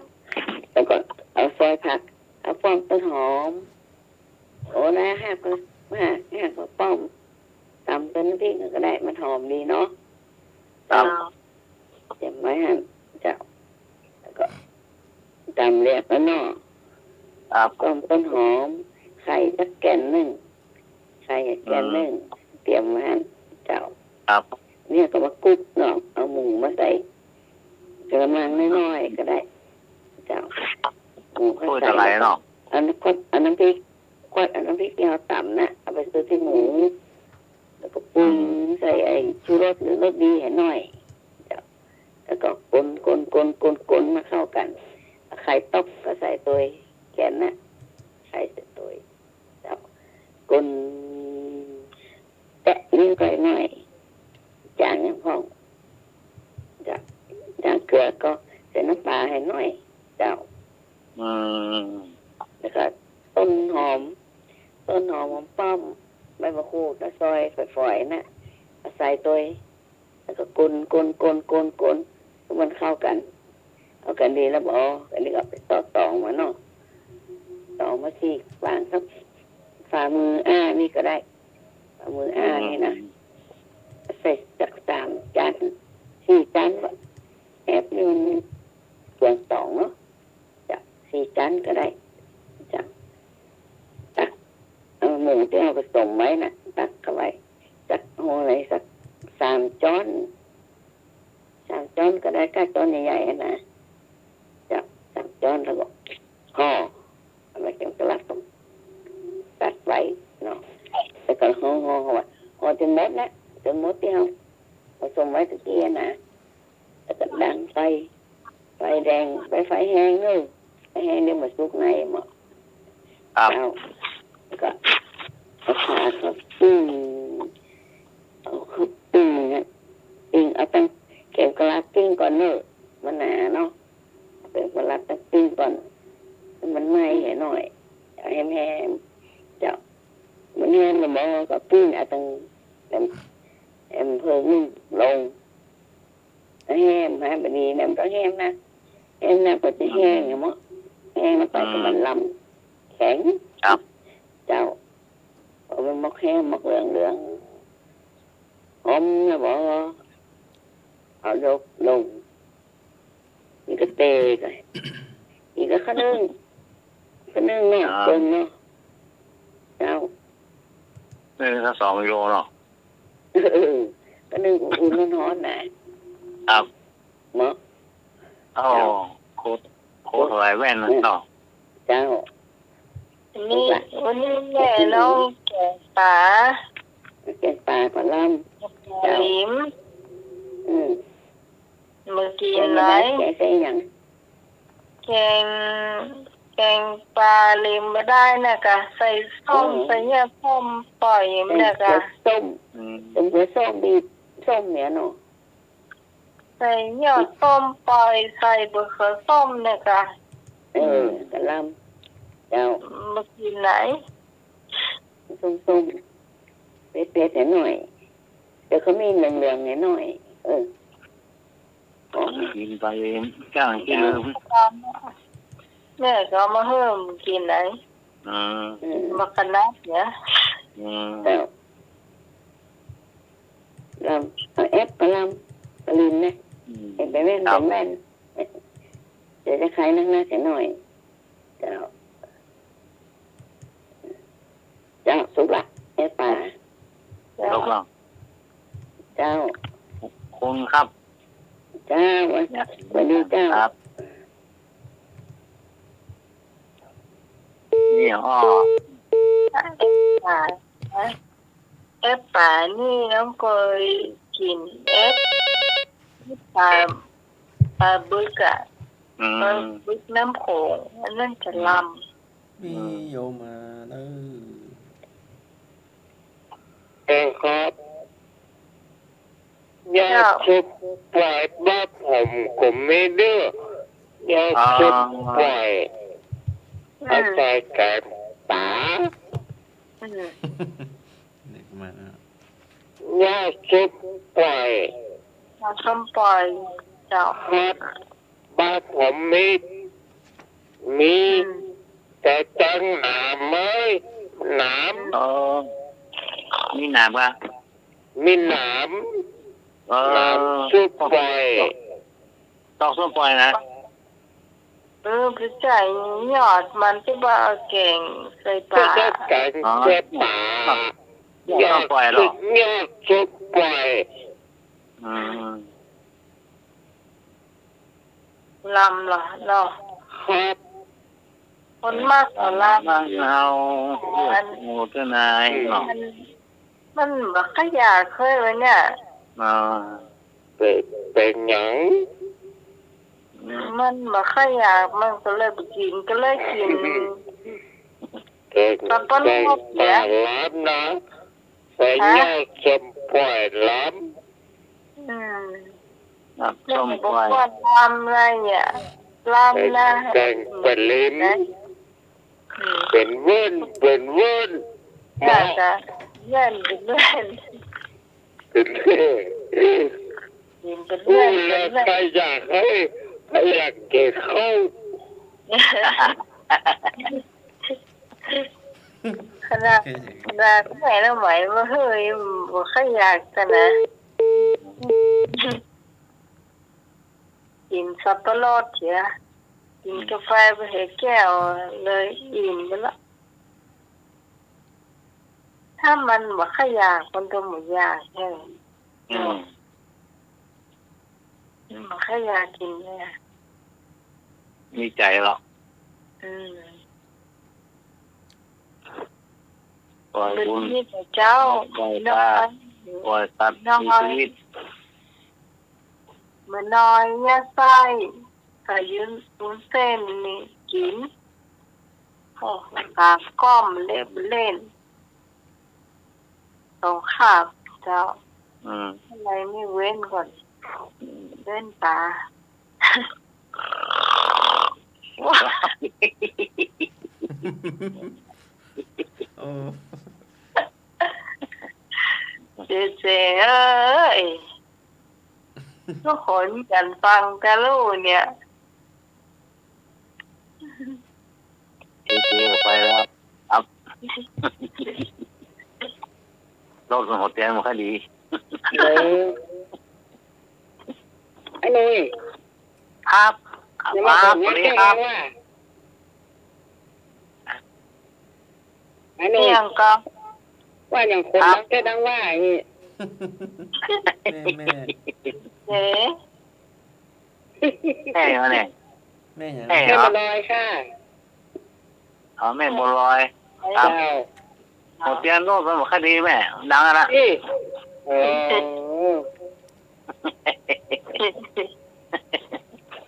โตซูซูกิรุ่นเก่าละ5 4 4คนลูกๆหัวแม่ตัว ก็จะมาสตันเลยแบบนี้อ่ะ สงสัยต้องพูดน้ำท่วม ลูกมันหลวม บ้านไม่มาลอยจนเหยียบไหนพุ่มได้เลยน้องไหม โอ้ไม่ย้ายเหรอแม่ยังไม่ย้ายเหรอ ย้ายเตื้อมันก็ดูดซึมมาอยู่เรื่อยๆอ่ะ โอ้ น้ำมันขังมันดาวตีตามกับเปิ้ลไง ครับไม่ได้เลยขายของอะไรเปิดร้านอะไร อ๋อขายอยู่เจ้าขายติมอยู่ อ๋อ ขายติมหักกระตันไหนหนุ่ย อ๋อครับครับ แต่ไปช่วยเปิ้ลที่ร้านข้าวซอยแบบไหน ข้าวซอยมาขายเหรอขายครับ ข้าวซอยได้ไปช่วยเปิ้ลขายอยู่ อ๋อครับครับอ๋อ เปิ้ลน่า ขาย จะไปได้ กิน ยากเท่าใดเนาะลูกน้องเปิ้ลมาหลายแล้ว อ๋อครับครับ เจ้าไปย่างหมูสเต๊กเปิ้ลไปค่ะ เรียนรอลูกหลานว่างั้นเนาะ เจ้า ครับเอาหมกเกษียณแล้วหรอเนาะ มันเกตัวแล้วมันอุ้ยยากเนาะ ครับ 67เลยแหนหนุ่ย ก็เนาะอ๋อ ฟังคนเดียวกับหูสูตรเรื่องลูก ฮะ หูสูตรเราคนเดียวกับ โอ้ใจเย็นๆไว้ให้ก่อน แม่แน่นอนหรอ มันจะอยากจะตุกน้อยหนุ่ย ครับ ง่ายกว่าไอ้แกกล้วย ที่แปดหรอ นะ ที่แปดตัวเกษียณละโอ้สบายละ เจ้า ครับ น้อง สบาย นี่ มาม าก กำลังอิดอยู่เนี่ย น้อง ไม่ ไห วันนั่นดี อย่างก็จะกันข้าวซอยที่เป็นลูกจีนน่ะบะหมี่ไก่จะ ข้าวซอยไก่ข้าวซอยเนื้อข้าวซอยลูกชิ้น ครับ ข้าวซอยลูกจีนจะไก่ลูกจีนจะ ให้ไปขายหน้าร้านเปิดได้ช่วยเปิดไหนน้องไหม อ๋อดีครับดีครับ เจ้า แต่ เอาไปขายเปิดหน้าร้านเปิดนะครับ แม่แย่ดีดี เอาไปช่วยเปิดผู้ยางนะจ๊ะ กันไหนก็ได้ค่ะ เสิร์ฟกับเสิร์ฟกันช่วย7 โต๊ะ7หยังจะเปิดกับแกะไปนะครับ ค่ะ เดี๋ยวใครว่ามือเป็นง่อยมั้ง ครับเดี๋ยวออกคือไซส์เอ็กซ์ไซส์เหรอได้บีขวาเลย ผมช่วยเปิดก็ดีเนาะได้กระเข้ากระปากข้าบ้านตัวเอง ครับหมดหรอ อยู่ไหนถ้ากินยกซีก็ไม่ได้กินยังไง บาย เจ้า ถ้าหัววันได้ดีแม่โยยืน อันบอกให้มันยืนเท่าไหร่นะ อิด ยิดน้ำมัน อย่างวันนั้นอย่างนั้นเนี่ยเขายืนไปไปห้องยาน่ะ เอาถ้ายืนใครว่าบอกให้ยืนก่อนยืนอยู่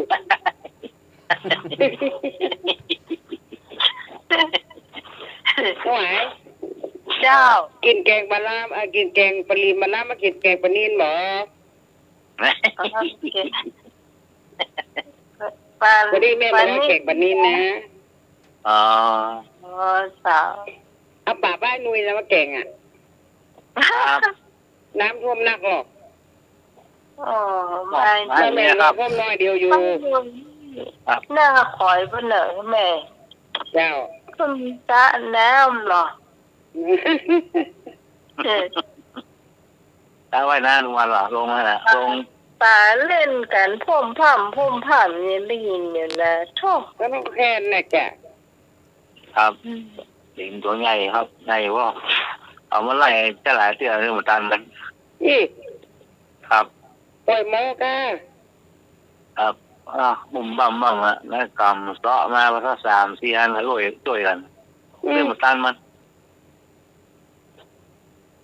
แบบวันนี้มาน่ะปล่อยไว้กะเนี่ยมันเนี่ยกากก็เลยเนาะ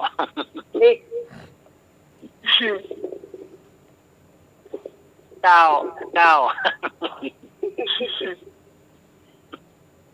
พอน้องหมายถวยกับเจ้า ครับ เจ้าขอบคุณนะเจ้าแม่บุญลอยเจ้า ครับขอบคุณครับ ครับขอบคุณครับ ฝันดีเนอะ ครับครับ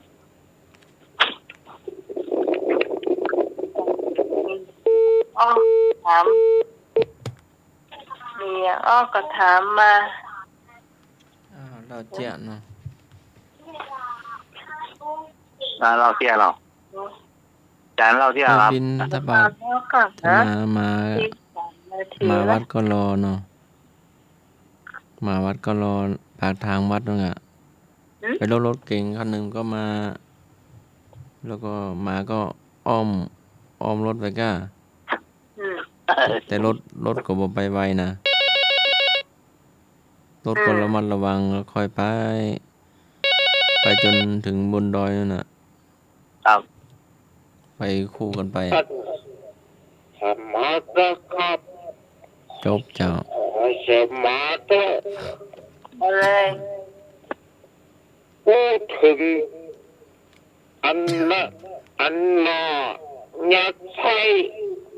กัดโคปิเก็บปีกหมาเนอนาอันนายักษ์ใช้ นอนยัดไส้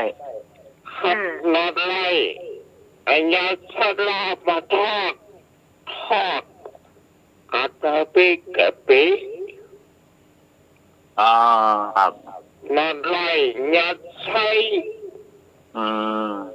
ต้องยัดไส้ก็ได้เอาผ้าตะกี้มาขึ้นมาเลยเอามัน ยักษ์ชะลาน้ำยักษ์ชะลามาทอดกัดโคปิเก็บปีก ไม่หน่อย ขยันเก็บข้อหมอ ไม่หน่อยตีนหน่อยมือเสียเวลาผ้าตะกี้ ลับหมูลับหมูบดกระดานโลอัมบปุงหมูบดยักหลอดไล่ เจ้า ไม่เล่นมาแล้ว นะ ได้เจ้า ตามมาอย่างนอนหน่อยนึง ยังอ้อไม่เล่นกับปูมาเนอะสวัสดีครับ นี่เจ้า ได้ ถามเอาข้อ2-3 ข้อหนึ่ง ครับ เจ้า คิดแบบต่อคิดบอกออกมือก็ตกก็คิดได้ เครื่องคิดเลข หนึ่ง ก็ กับแล้วหรอ ยิ่งผัวก็ยิ่งเข้าใกล้ยิ่งก็ได้จะไปไก่ติ๊ก ยิ่งกว่ายิ่งก็ได้ยิ่งไปไกลเลย ยิ่งผัวยิ่งผัวก็ยิ่งเขาได้ยิ่งไปไก่ติ๊ก สตังค์ ยิ่งผัวก็เข้ามาใกล้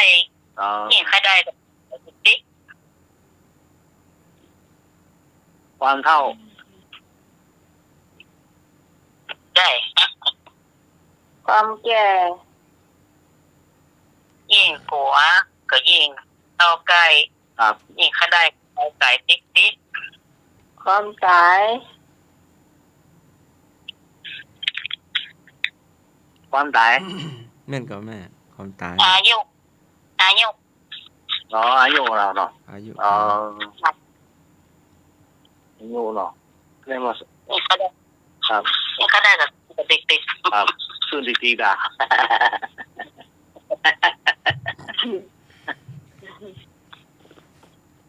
ดำกับขาว เนาะดำกับขาวอ่ะ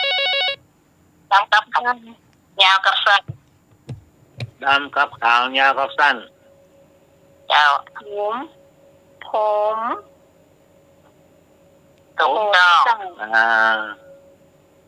ย าวกับสั้นแล้วก็สายตา อืม ถูกต้อง ครับ มีสาย เอ็มก่อนแม่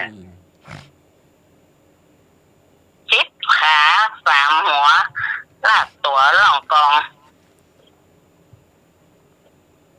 อีหยัง สิบ ก็ ขาสามหัว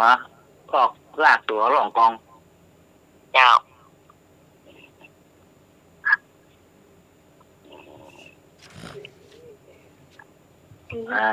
สิบหัว ขาสิบขาจ้ะ สามหัว สิบขาอีก ถูกต้อง เดี๋ยวก่อนสิบขาจ้ะ ครับ สาม สิบขาสามหัว ลากตัวล่องกอง หัวล้อกับขน อะไรล่ะ นี่คือหมายกิน เก่งล่ะโอ้ตันมาเลย กำลังคิดอยู่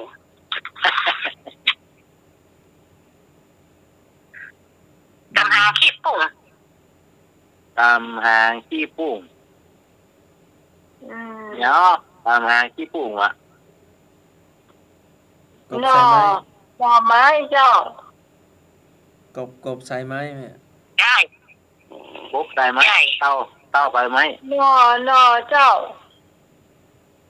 ได้กำลังคิดปุ่ง กำลัง ไทย คนไท นาย นะ จริงเหรอคนไถ นี่ นา จะไม่เป็นแต่ คนไถนา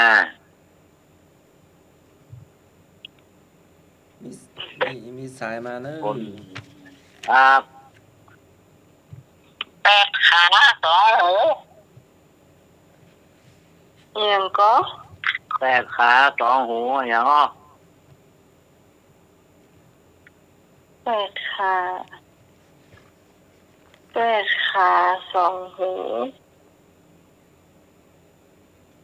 แปดขาสองหู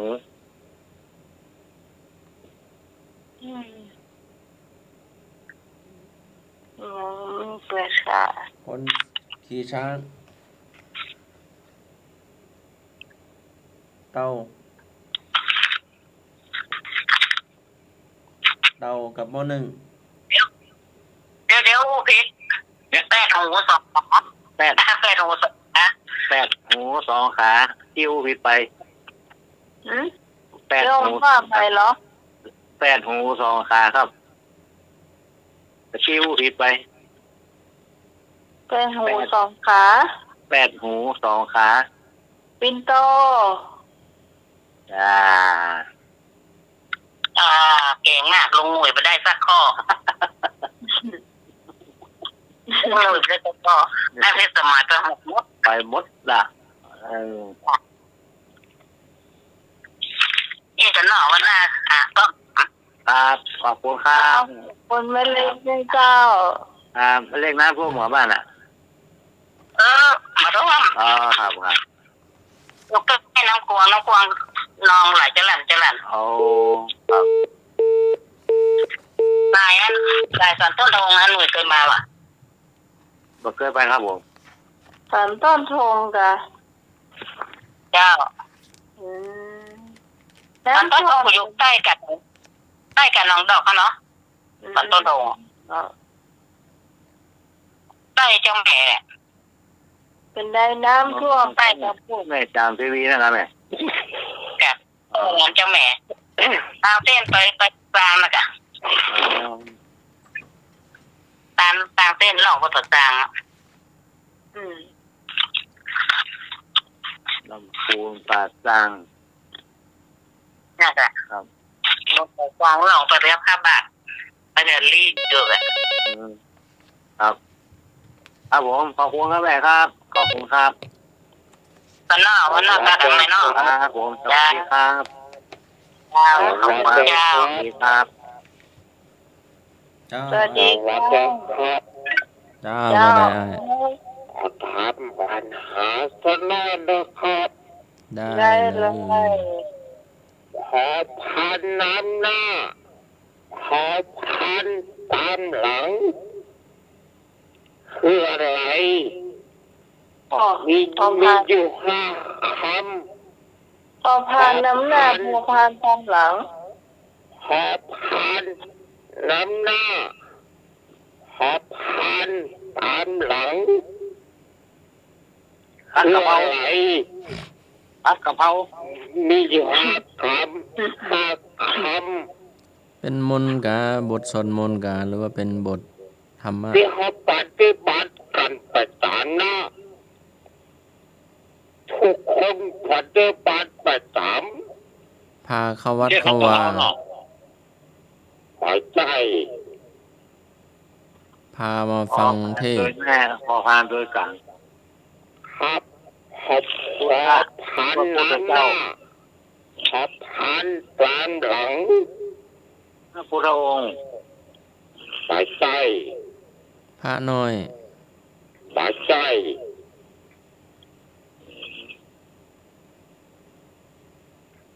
พระ พัก ครับ พัก นี่แหละ พัก นะ พักพักผ่อน นี่มีอาค พระคน ำหัวใจ พักผ่อนหย่อนใจ กรรมคะ ห้ามีห้าค พอพาน5 ค ำครับพอพันน้ำหน้าพอพันตามหลัง มีอยู่ห้าค เป็นกรรมไว้พระครับ ำที่เขาปฏิบัติการประจานนะ ำพานกรรมฐาน เขาปฏิบัติการประจ พานวันพระ ำหัวใจ พานรับศีล หัวใจ พานขอศีล หัวใจคืออะไร พานขอขมา หัวใจ อ่านว่าป่า แบบคนละคนเดินคนละ พานแว่นฟ้า ที่เขาปฏิบัติประจานนะ ช่วงไหน ช่วงวันพระหรือช่วงวันศีลหรือช่วงออกพรร ป ษา ฏิ หรือช่ บั วง ติประจำทุกวัน ได้จับก่อนหรือว่าเป็นบทสวดมนต์หรือว่าจะ ไม่ได้จับ ไม่ได้จับว่าทุก ไม่ วัน ได้จับ ปฏิบัติทุกวัน ครับ ตอนไหนหรือว่าแล้วแต่สะดวก ก่อนนอนก่อนนอน ปันธา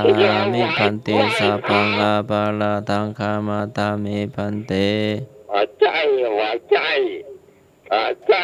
มีอาการเดินนะ วันทาหลวง หัวใจ วันทาน้อย หัวใจครับพอพันน้ำหน้าพอพันตามหลัง มีอยู่ห้าคำ ก่อนนอนกะ กรรมที่สองมันคืออย่าง คำที่สอง อืม จะเน่าก่อง่ายเดี๋ยวปัดเดี๋ยวปัดประจานนะ ป ปั ฏิ ด บั เดี๋ยว ติ วัดถึงวัน ตอนไหนอ้ายตอนเช้าตอนก่อนนอนไหว้พระเจ้า ไหว้พระก่อนนอนไหว้พระก่อนนอน ต้องทำอะไรก่อน ไหว้พระเจ้าไหว้หมอน อย่าเชื่อ พระ ว่า พุทธ ใจ พระธรรมพระสงฆ์ กราบหมอนพระพุทธพระธรรมพระสงฆ์พ่อให้พ่อไหว้แม่ พระพุทธธรรมพระสงฆ์ถูกแล้วห้ามกรรมห้ามสอง พระแม่พระพ่อ ปัจจัย พระอุปชฌาย์ วัตถุ พระอาจารย์ ปัจจัย พระอรหันต์ มันถูกประสานกรรมละพระพุทธพระธรรมพระสงฆ์ เวลา5:59 นาที ของพอ อ้าวเน่าละเที่ยงคืนแล้วเนาะ นอกนั้นน่ะพระคุณพ่อพระคุณแม่พระพุทธพระธรรมพระสงฆ์มีอยู่ห้าคำ โอ้ พระคุณพ่อพระคุณแม่ หมอพ่อคุณแม่ พระพุทธพระธรรมพระสงฆ์ ก็ตอบตะกี้แล้วเหรอ ถูกเนาะ พระถูกทางกรรมจะประทุกสองกรรมประทุกพระคุณพ่อกับคุณแม่ บ่ได้เติมพระคุณพ่อคุณแม่เนาะเติมอูก็ว่า พระพุทธพระธรรมพ พ่อ ระ แม่ สงฆ์ถูกแล้ว ต่ำกำเดียวนะจะถามว่าจะถาม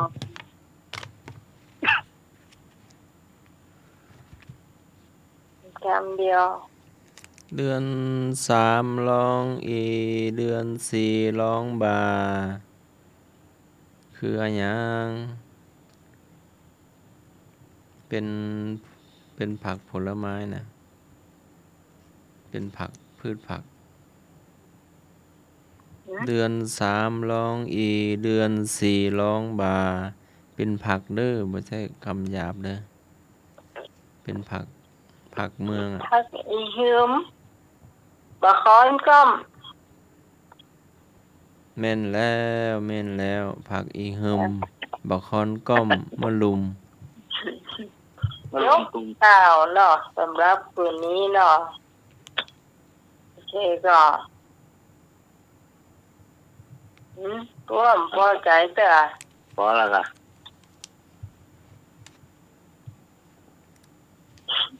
นะที่คือใช่ไหม ครับ อื่นบ้าง โอมครับโอมหรือครับครับกับไหว้ตาอาจารย์พระครูสมบูรณ์อิสวัสดิ์ครับเมตตาครับไหว้ตาอาจารย์สวัสดิ์ครับผม เจริญพร ดีดีขึ้นใหม่ครับมาครับทุกท่านครับผมครับรับดีฝันดีครับผมครับสวัสดีครับผู้ปลาใหม่นะครับ สมาเจ้าม โนมะนาโปโหติขันติโก ผู้มีความอดทนย่อมเป็นที่ชอบใจของคนอื่นที่มาหนังสือสวดมนต์ฉบับหลวงคำนี้ก็ขอการนมัสการและเจริญพรญาติโยมทุกท่านไหว้พระสวดมนต์แผ่เมตตาหลับเป็นสุขตื่นมาเป็นสุขขอเจริญพร สำหรับค่ำคืนนี้ต้องขอบคุณคุณผู้ฟังที่อยู่เป็นเพื่อนกันจนถึงเวลานี้เจ้าเราจะมาพบปะกันในคืนพรุ่งนี้ตั้งแต่3 ทุ่มถึงเที่ยงคืนนะเจ้าสำหรับพระเจ้าพิสมัยสุริยดรจากบ้านดอนตันตำบลเหมืองแก้วอำเภอแม่ริมจังหวัดเชียงใหม่ขอบคุณพระอาจารย์พระครูสมุวิศวัตรวรจิตโตผู้อำนวยการสถานีผู้ควบคุมเสียงเลือกเพลงคุณผู้ฟังได้ฟังตัวนะเจ้าวันนี้ข้าเจ้าพร้อมทั้งทีมงานทั้งหมดทั้งมวลนะเจ้าลาคุณผู้ฟังไปก่อนเราจะมาพบกันใหม่แล้วก็อย่าลืมให้กำลังใจกันต่อไปในคืนพรุ่งนี้พบกันใหม่นะเจ้า